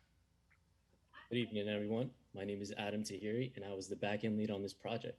Like Karina, I'm also a first-generation American who was born and raised in New York City. I'm a software engineer who is passionate about health and all things fitness-related, as well as problem solving. And there definitely isn't a shortage of that in coding. I hope to one day integrate all my passions into the tech field to help create a healthier world. Hi, my name is Oluwademi Jobi, and I was the front-end lead on this project. I was born and raised in the Bronx, and I'm first-generation American, no relation. I love puzzles and hearing stories from people who don't usually get to tell their own. I'm big on community and knowledge sharing, and I'm grateful that I found a program like Pursuit. So with the skills that I've learned here, I hope to be a resource to underserved people hoping to break into tech. Next slide, please, Tim. Have you ever bought something because you needed it urgently for an event, but then really never used it again and just stuffed it in your closet? I know I have, and so many other people have. A few months ago, I went to Colorado with a few friends, and we wanted to go camping because there was mountains, but all of us were from New York, so we obviously didn't have tent. We had to spend so much money on a tent that we only used that night that legend has it, it's still in my closet to this day, covered in cobwebs. With EcoRent, we sought out to help with this problem. Next slide, please, Tim. So what's the solution? EcoRent is designed to let you rent items instead of buying them new. Not only do you save money by not buying the product you'll need short term, but it also allows you to enjoy these products without having to worry about storage. You can enjoy quality items when you actually need them that would otherwise cost a lot of money to just collect dust after you use them once. At the same time, you can also make money by listing items you have lying around and don't use often for others to rent. Next slide, please. So who can we help? With EcoRent, we have two users in mind. Anyone who needs an item short term and any users who want to rent out their items. Our first user can get quality items that they need without committing to buying them. And our second user can put any extra items that they have laying around up for rent and make some extra money. Next slide, please. At the moment in America, there isn't anything like EcoRent that allows people to rent their items to their peers. Our closest competitors are peer-to-peer marketplace that allows users to sell items, many of which have become household names, such as Facebook Marketplace, eBay, Poshmark, and Craigslist. Finally, we looked at companies that rent out our items for short-term usage. What sets EcoRent apart is eventually we want people to be able to rent anything they like, from tools to strollers and so much more. New Yorkers have a ton of extra stuff, and share economy companies like Uber, Airbnb, and Turo let us know that there's a lane to earn off of extra items in the home. All these platforms you see have millions of users with significant business models, which demonstrates that there's an interest in peer-to-peer markets. But we're the first to offer peer-to-peer rentals of durable goods. With EcoRent, we hope to create a shared economy space that broadens people's access to consumer goods for a short period of time. Next slide, please. All right, so imagine with me for a moment. You meet a New Yorker named Carla. She lives in a cramped apartment in New York, but she wants to throw a birthday party for her son. She wants to make it special, so she decides to use EcoRent to rent a few items she normally wouldn't have the space or budget for and throw it at a nearby park. On EcoRent, she's able to find a bubble machine, an inflatable sprinkler, and a popcorn machine. Let's see what else you can find on EcoRent. Now we'd like to walk you through EcoRent.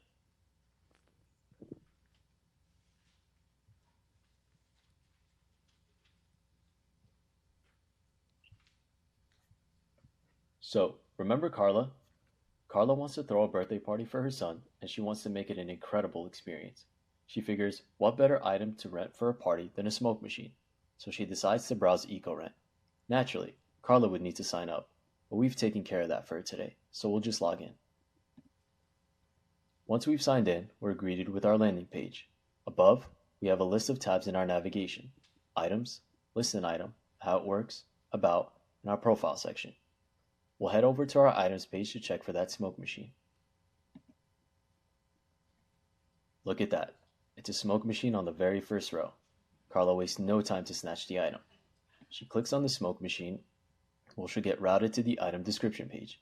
Here, Carla sees extra information about the item, like the description, category, price, and location, which shows an icon on a map of the renter's general location. Below, we have a calendar where Carla can choose the date she wishes to rent the machine. Her son's birthday is on the 6th, so she'll rent from the 6th to the 8th. She clicks apply, and once her dates are in, the price gets populated with the total, and Carla can then input her payment information. Here, Carla can choose to send the message to the renter, but we'll skip that for now. Her name and her email, as well as her credit card information. And as a side note, this card information is obviously for demonstration purposes only, so don't even think about using it to book your next vacation. Click the button, and bam, Carla's request is sent to the renter. But wait, Carla isn't done yet. Before Carla decides to sign out, she remembers she has a giant tent that's been taking space in her apartment.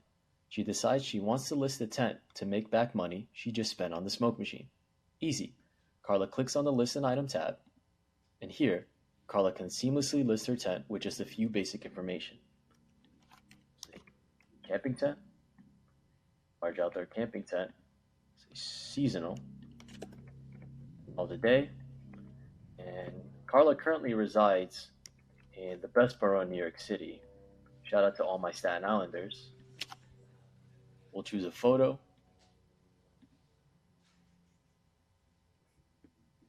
We'll upload. And we'll submit. Just like that, Carla's tent is uploaded. And just to make sure the item went through, Carla can do a quick filter search for her 10. There she is. Carla is officially a full stack eco-renter. Thank you, everyone, and I'll pass it to Demi for future iterations.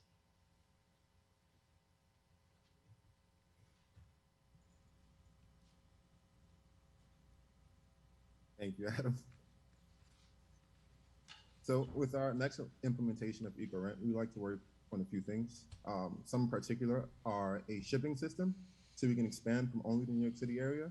We also want to work on filtering items by proximity. So when a user types in their zip code, there will be things populated first would be the things closest to them. We'd also like to expand our categories and partner with delivery services and retailers to get these products to renters. And with that, we will now take any questions that you may have. Thank you.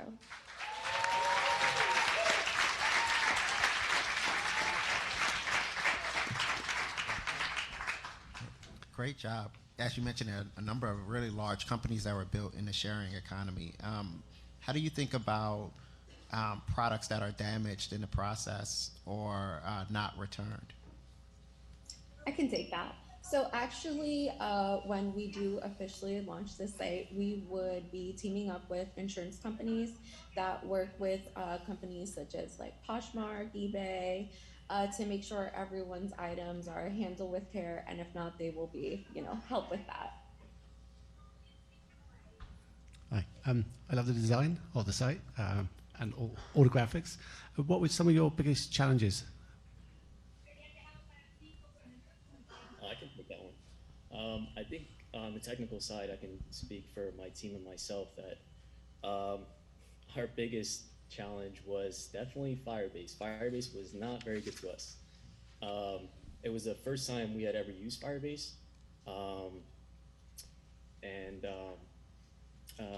We ultimately learned our issues stemmed from our data and our components working synchronously. The way we overcame this issue was we kind of had a system in place with our team where we would kind of step back from our individual tasks and kind of collectively come as a team to debug. And that worked great for us. 4 minds is definitely better than 1 or 2. All right, give it up for EcoRat.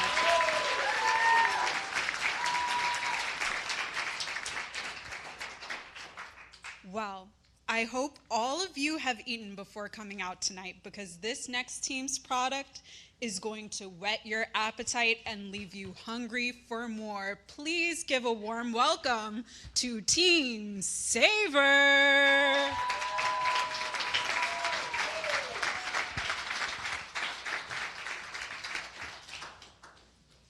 Hello, everyone. Thank you for joining us this evening. We are Savor, a personal culinary experience. I am Marcia Hall, the Scrum Master for our project. My background is in retail management, and my love for technology began in elementary school when I ordered a circuit kit from the Scholastic School Fair, and it has progressed ever since.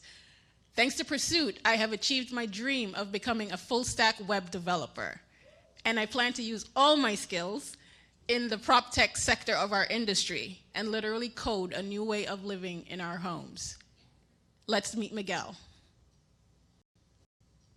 Hi, my name is Miguel. I'm tech lead for this project. I am a full-stack web developer with various ideas for video games and web designs. Born and raised in New York, I am passionate about releasing all the wild ideas I have for the world to see. I love taking risks and doing things outside the box, and I hope to use my skills and knowledge to contribute in new exciting ways in making user-friendly experiences. And I'll kick it off to Delise. Good evening. My name is Delise, and I'm the demo lead for Savor. I have a background in health science research and a personal interest in architecture and design. I'm also passionate about accessibility and inclusivity, which is why I believe our app will make a difference in how people experience luxurious dining, as well as broadening the ways culinary professionals find employment. And I'll pass it over to Yashi. Hello everyone, my name is Yasiri Asise, and I was the design lead for this project. About myself, I'm a software engineer, gamer, and K-drama lover. I am passionate about sharing ideas and stories through the utilization of technology to more accurately portray BIPOC stories and unify people through shared experiences. Touching on that, the idea of the Savor app occurred when I remembered a conversation I had with my sister, who happens to be a chef, and the chefs in our community who lost work during the pandemic and restaurant employment was declining, and the only jobs available were catering or personal chefing. And thus, the Savor app was concocted. Now, let's discuss the problems with the lack of connections between chefs and with clients who are looking for personal restaurant experience. Many chefs face unpredictable employment opportunities. Many don't have control over their schedules and work extremely long hours. When the city shut down, many businesses and restaurants closed their doors, leaving their staff unemployed. Unfortunately, many have permanently closed. Without knowledge and the variety in recipes, ingredients, and preparation, cooking can be a logistical challenge at certain times. Many of us, even before COVID, were not great fans of waiting for up to an hour to be seated for a meal at a restaurant. 2 years ago, for Mother's Day, I decided instead of making reservations, I convinced my sister to come up with a brunch menu for the mothers in our lives, our own personal chef for the day, where the menu consisted of starters, main course, and dessert with beverage options. Everything turned out great, and the food was delicious and felt more personal. I think we can all agree that our loved ones would appreciate an experience like this. Well, that's where Savor comes in. Savor is the nation's first online service connecting food safety certified chefs to those who need freshly made, high-quality meals on demand. Make things easier for yourself, your special events, or any time you like to hire a personal chef, and use the Savor web app.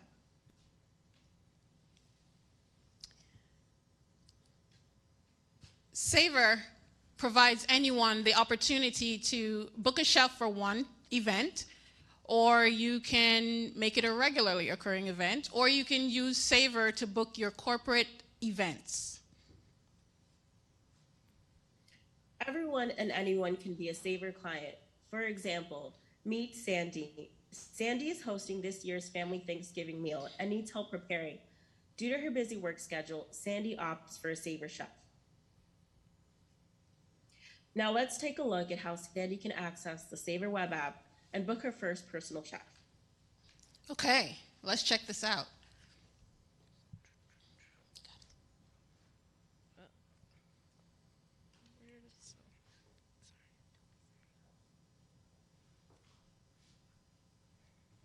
Okay, now here, when Sandy logs in, she'll see our app. She can scroll down to the bottom where she can see special events, meal prep, parties, and business events. Those are Savor's services. So she'll scroll back up, and she can either check out our chefs by hitting that orange button, or she can navigate from the nav bar.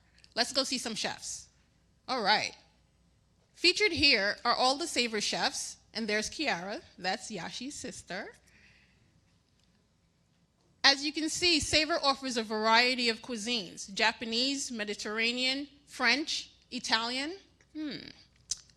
I think Sandy would like an Italian chef. Let's get Chef Boyardee to do this party. Once you click on a chef, you'll be taken to that chef's profile page, so you can get to know the chef a lot better. You can also see previous users' experiences through testimonials.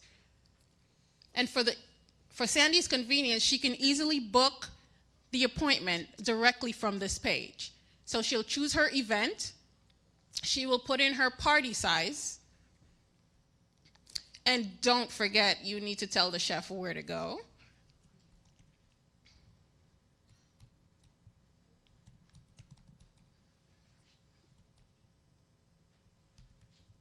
Sandy will also provide the details of the date and time of the event, the start time. And then she'll also let us know when the event will approximately end. And just as easy, she'll book her event.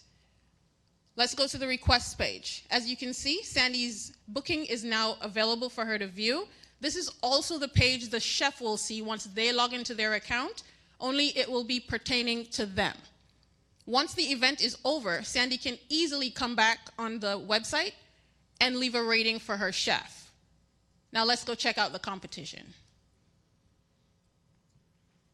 There are a few similar services that connect users to personal chefs, but we believe Savor offers the best user experience that actually meets user needs. Unlike our competitors, mypersonalchef.me and chef.com, Savor is free to register for all users, including chefs. Our competitors ship refrigerated meals in batches to your home. A Savor chef will prepare and plate your food, 100% freshness guaranteed. For the future of Savor, we would like to implement an in-house messaging system to mediate conversations between chefs and their clients. A booking request responder where chefs can accept or reject a client's request and create a payment system to pay chefs for their service, as well as sort by rating feature. Thank you for your time, and we look forward to you all joining the Savor web app. We're now open.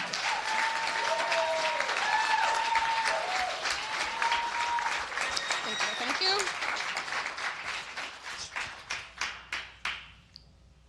Questions, please. The app was really well designed. Good job there.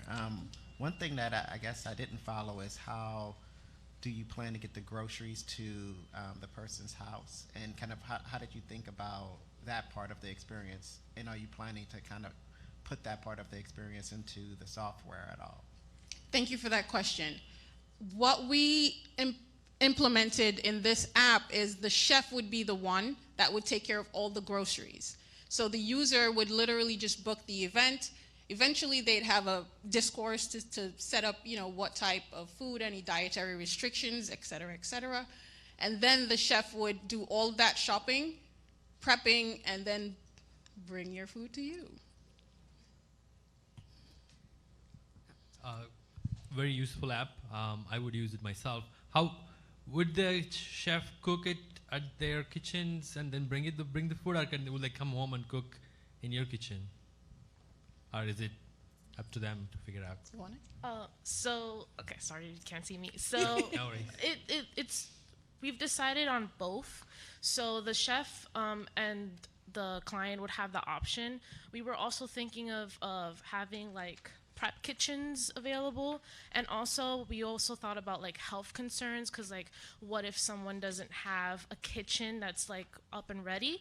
So we were thinking if we had investors and had enough money, we would give new chefs like those personal like cook plates that you would bring to the client's home, and then they'll cook there as well, so they have everything ready. So one question, have you thought about your go-to-market plan? Would you try to get chef on the platform first, or would you try to get the user, the home owner on first?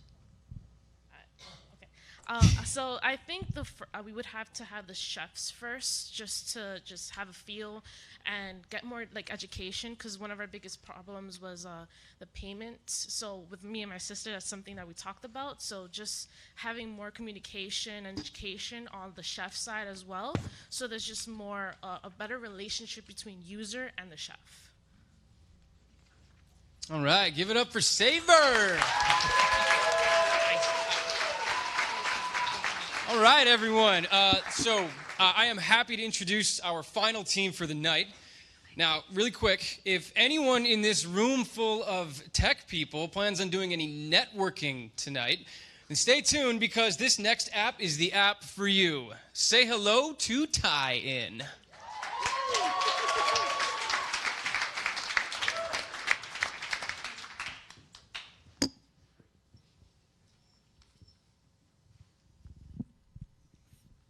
Good evening, everyone. I'm Jessica Netto, the technical lead of Tie-In. I'm a software engineer and biomedical researcher with a degree in neuroscience, and I'm currently working in translational medicine and pharmacology. I've always been enamored by the concept of futuristic technologies to facilitate daily life and aspire to have a hand in creating them. Hi, my name is Poonam, and I am the backend lead of this project. I am passionate about immigrant rights, and I want to develop apps that help working class communities of color build political power through digital organizing apps and political education apps. Hi everyone, my name is Carlos Hidalgo. Thank you for coming out tonight. I'm the design lead for the team. I have a dream of bringing the future of coding to impoverished countries by developing an AI that teaches individuals how to code according to their own unique learning style. Hi, I'm Corrine, the Scrum Master for Tie-In, and I'm a community-minded software engineer with a background in computational biomedical research. I'm passionate about making a difference in my community, and I'm looking forward to building powerful software solutions to everyday problems and being a vehicle that facilitates the diversity in the science and technology industry. We're Tie-In, and we're going to change the way that you network. So here's the problem. Leaving a networking event without having a way to easily reconnect with new contacts. The modern way to network is to attend events and then verbally exchange information, like your name, number, or social media handle. Let me walk you through a couple of scenarios. After attending a networking event, you search up that recruiter you were chatting with, only to find 100+ results with the same exact name.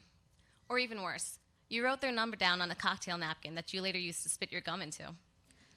Environmentally unfriendly folk will also hand out physical business cards, but how easy is it to lose a 3.5 by 2-inch piece of paper? The solution is Tie-In. E.O. Wilson once said, "We are drowning in information, but starving for wisdom." I also believe we're drowning in third-degree connections and starving for more worthwhile ones. Tie-In is designed specifically to facilitate professional networking. It enables users to exchange contact information quickly by just scanning a QR code to create a connection they can later follow up with. Each user creates a digital profile card with their name, email, and phone number, which they can instantly exchange with someone by having them scan their code. Tie-In eliminates room for error by using this QR code scanning technology instead of the antiquated practice of business card exchange. It is a centralized space to store all professional connections.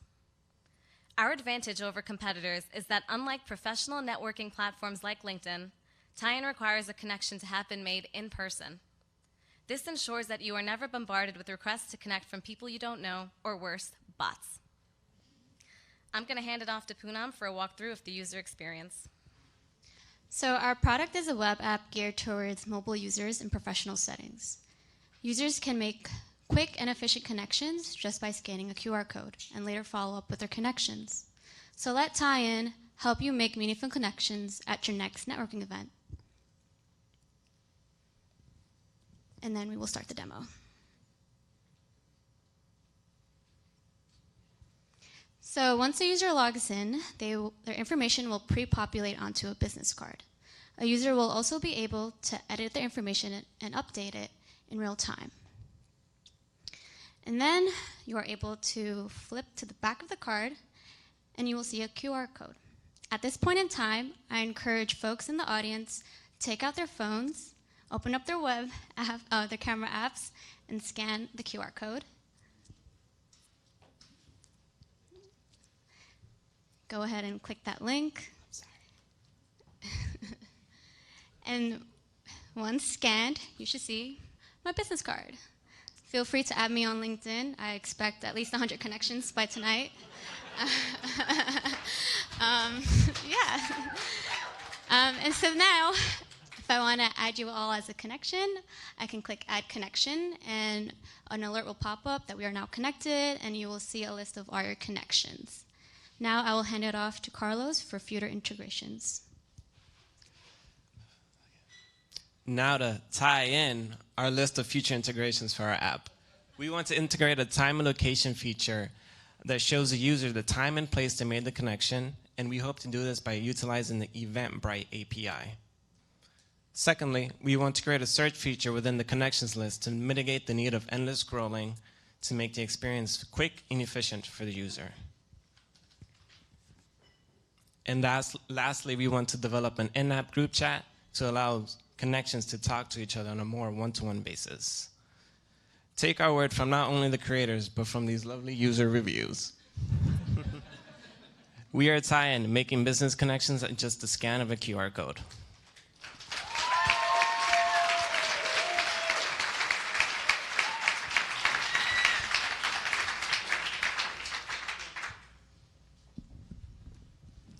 I love the app. This is something actually I've been thinking about and I'd like something more of. Have you thought about actually being able to add notes to the contact? Because I often meet people and then I can't remember where I met them or what it was that we spoke about before. So CRM features. I could take that question. So that's actually a feature that we discussed on adding is wherever like you do scan the other person's QR code, there will be a list of the location or the event that you met at, as well as any other information that you would like to add. So this idea has been tried a bunch of times. There was an app called Bump a number of years ago. Kind of why is now the right time for this app? I can take that one. Now more than ever, due to the pandemic, not a lot of people want to shake hands nowadays. It's either elbow bumps or air hugs. So we decided this was the perfect time, and we live in an age now where you go to a restaurant and the menu is just a QR code. There's no longer a paper menu, so we decided this app would be perfect for this time.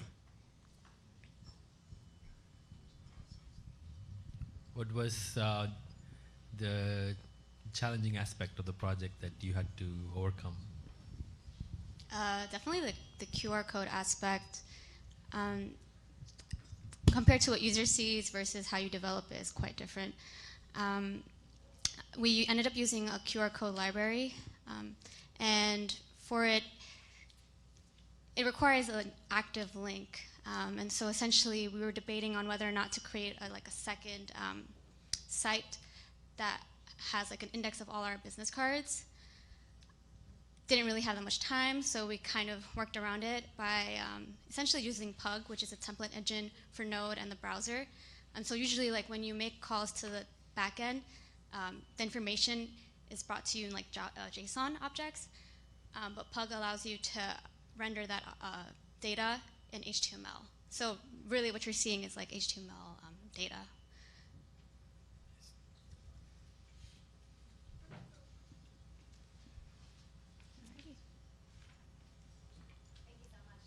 Thank you. Thank you.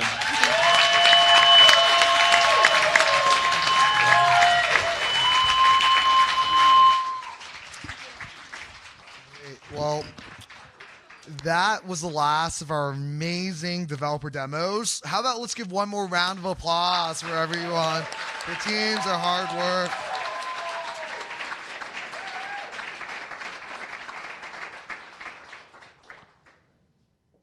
Okay, so now want to invite our panelists to share some of their thoughts on the apps that they saw here tonight, as well as share some personal words of advice to our developers as they begin their careers in technology. So once we set up the chairs, I'm going to ask you to come up and kind of address kind of the audience.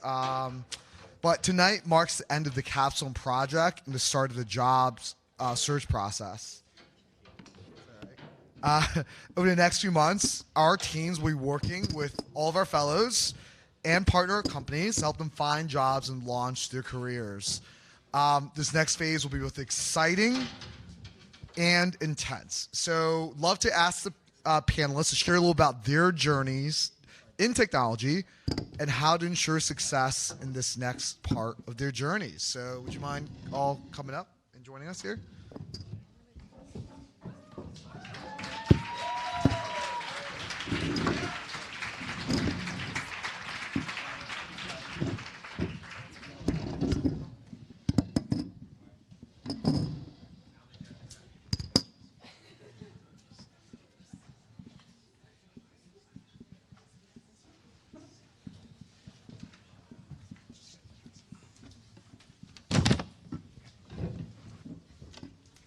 Would you mind kicking us off since you're here? Yeah. Oh, I get to start it? Okay. Yeah.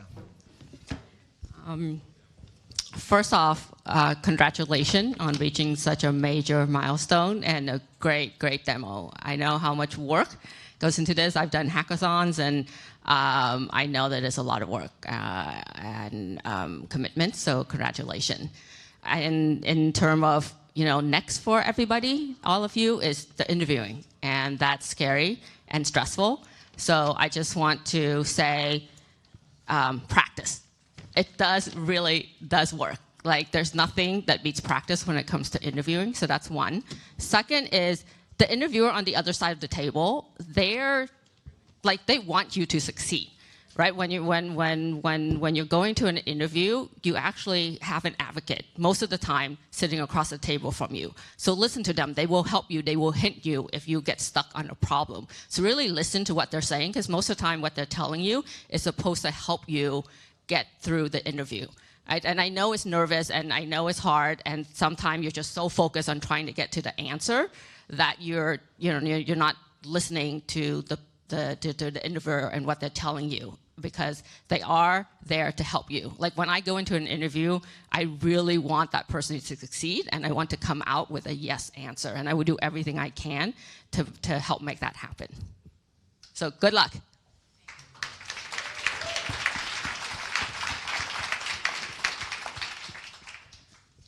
Yeah, this was incredible.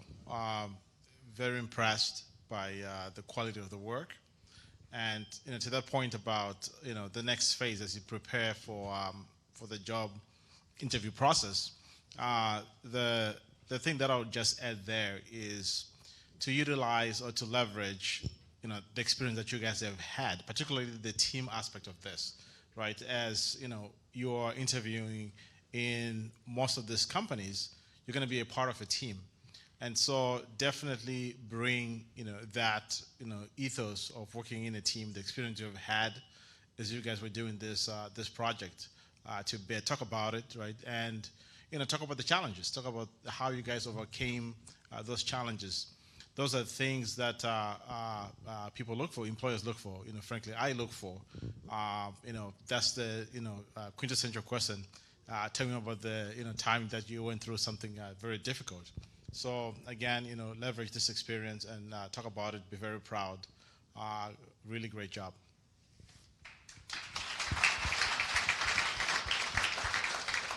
Yeah, I'm going to repeat what you both said so far. I agree with everything.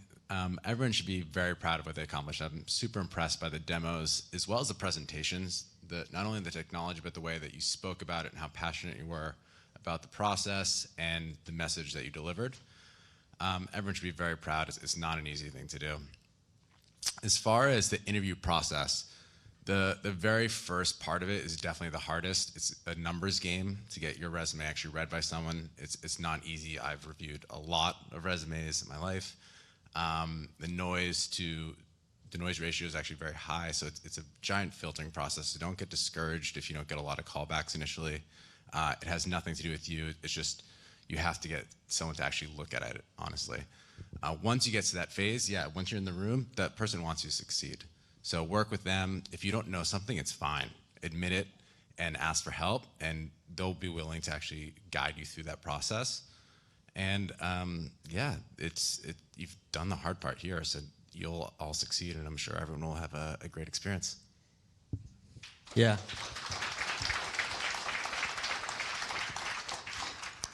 Yeah, I'll just add on to what I heard already. But I was just inspired by how personal all the demos were. And a lot of the stories and all the fellows were themselves inspirational. Being an immigrant, being a person of color, to see so many of people that look like me is really inspiring. So great job, everyone. As you go into the job market, I think if there was a better time to get in the job market, I don't know if this is a great time to get in there, but still, you still need to get through the process. As a software engineer, a lot of what you do is not about writing code. Most of that is actually working together as a team. And so much of product development is collaborative. So how you work with your team members, how you resolve conflicts, how you cut scope to get to the actual finish line, and how you demoed, how you took feedback, all of that matters, and all of that is what will translate. Make sure you build narratives and stories that you can use as examples when an interviewer asks you about those challenges. The second thing is speak with confidence. I always tell people, especially people of color, like fake it till you make it. If you can't, you don't know, you can say you don't know, but things that you know, speak with confidence, practice in front of mirrors with your friends and spouses. But just just be persistent, and you will find your job. And by the way, hit us up. Networking. If you can't leverage the people that the Pursuit program has relationship with, leverage us. Finding a job is a lot easier through networking than through open interview process.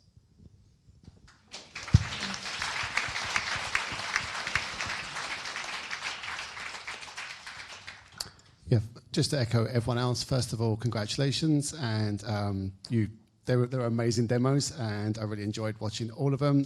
For the amount of time you had, the work that you put in, it really showed through. Your next step, I think as a software engineer, you should always just be learning, and that's probably, especially early on in your career, like always be learning, always be willing to like look at things that you don't know.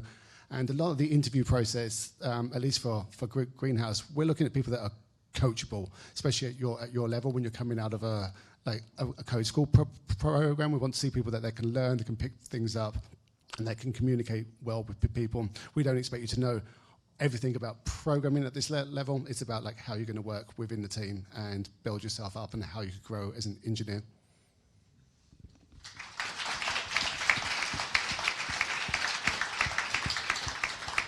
Yep. Majority of the people who presented today are going to get really amazing jobs.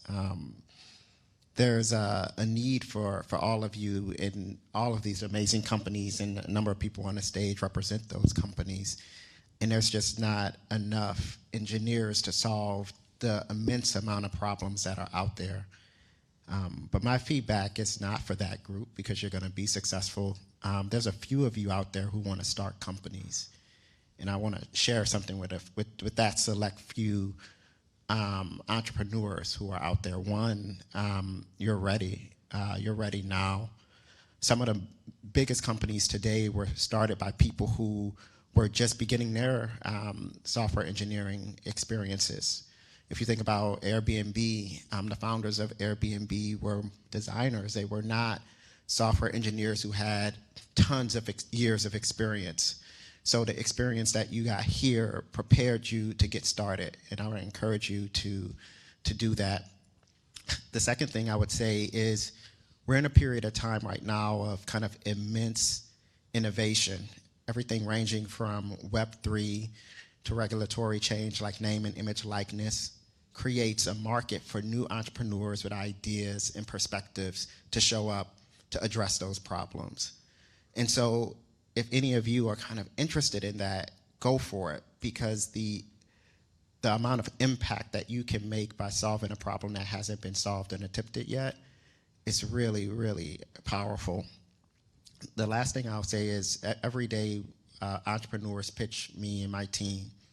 And some of the projects that I saw today are very consistent with not only the projects that we're seeing or the entrepreneurs who are showing up in front of us, but actually the people we're funding. So don't be afraid, form teams, and really go out there and bet on yourself.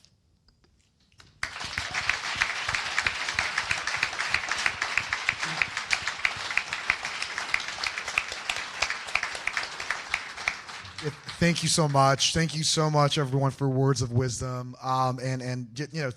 Thanks again. Let's thank the panelists once again for being here tonight and spending their time and expertise with us.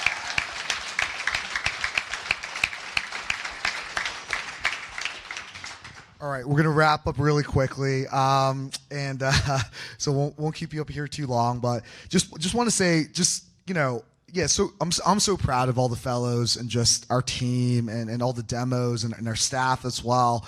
And just want to remind everyone what tonight signifies. I think it's more than just a culmination of these projects. It's more than just a showcase of talent, but really the start to everyone's kind of careers and kind of trajectories, whether you're going to work at one of these great companies or, pursuing your dreams and starting a company, as Aaron's kind of suggested. We hope this is a really exciting part to that. And I'm so honored to be here as part of that, at the start of that. And as I mentioned before, it's a support of our community that makes everything possible. So if you're interested in being involved, whether it's a volunteer or hiring one of these great fellows that you see, or getting involved in some other way, please talk to any of the staff here. Most folks are wearing Pursuit staff shirts, or any of our kind of board members. They're kind of involved. And yeah, our fellows work at some of the best companies in New York City across the country. So we'd love to find them opportunities at your company as well.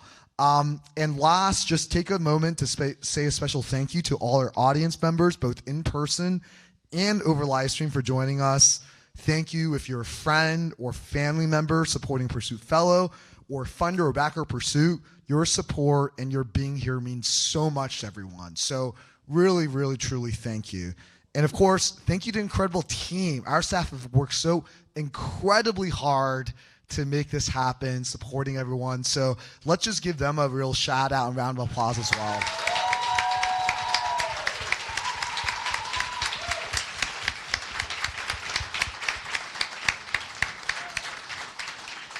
Great, that's all we got. Please enjoy the reception. There's some drinks and snacks in the back, and I hope you have a chance to meet everyone. Thank you, everyone. Yeah.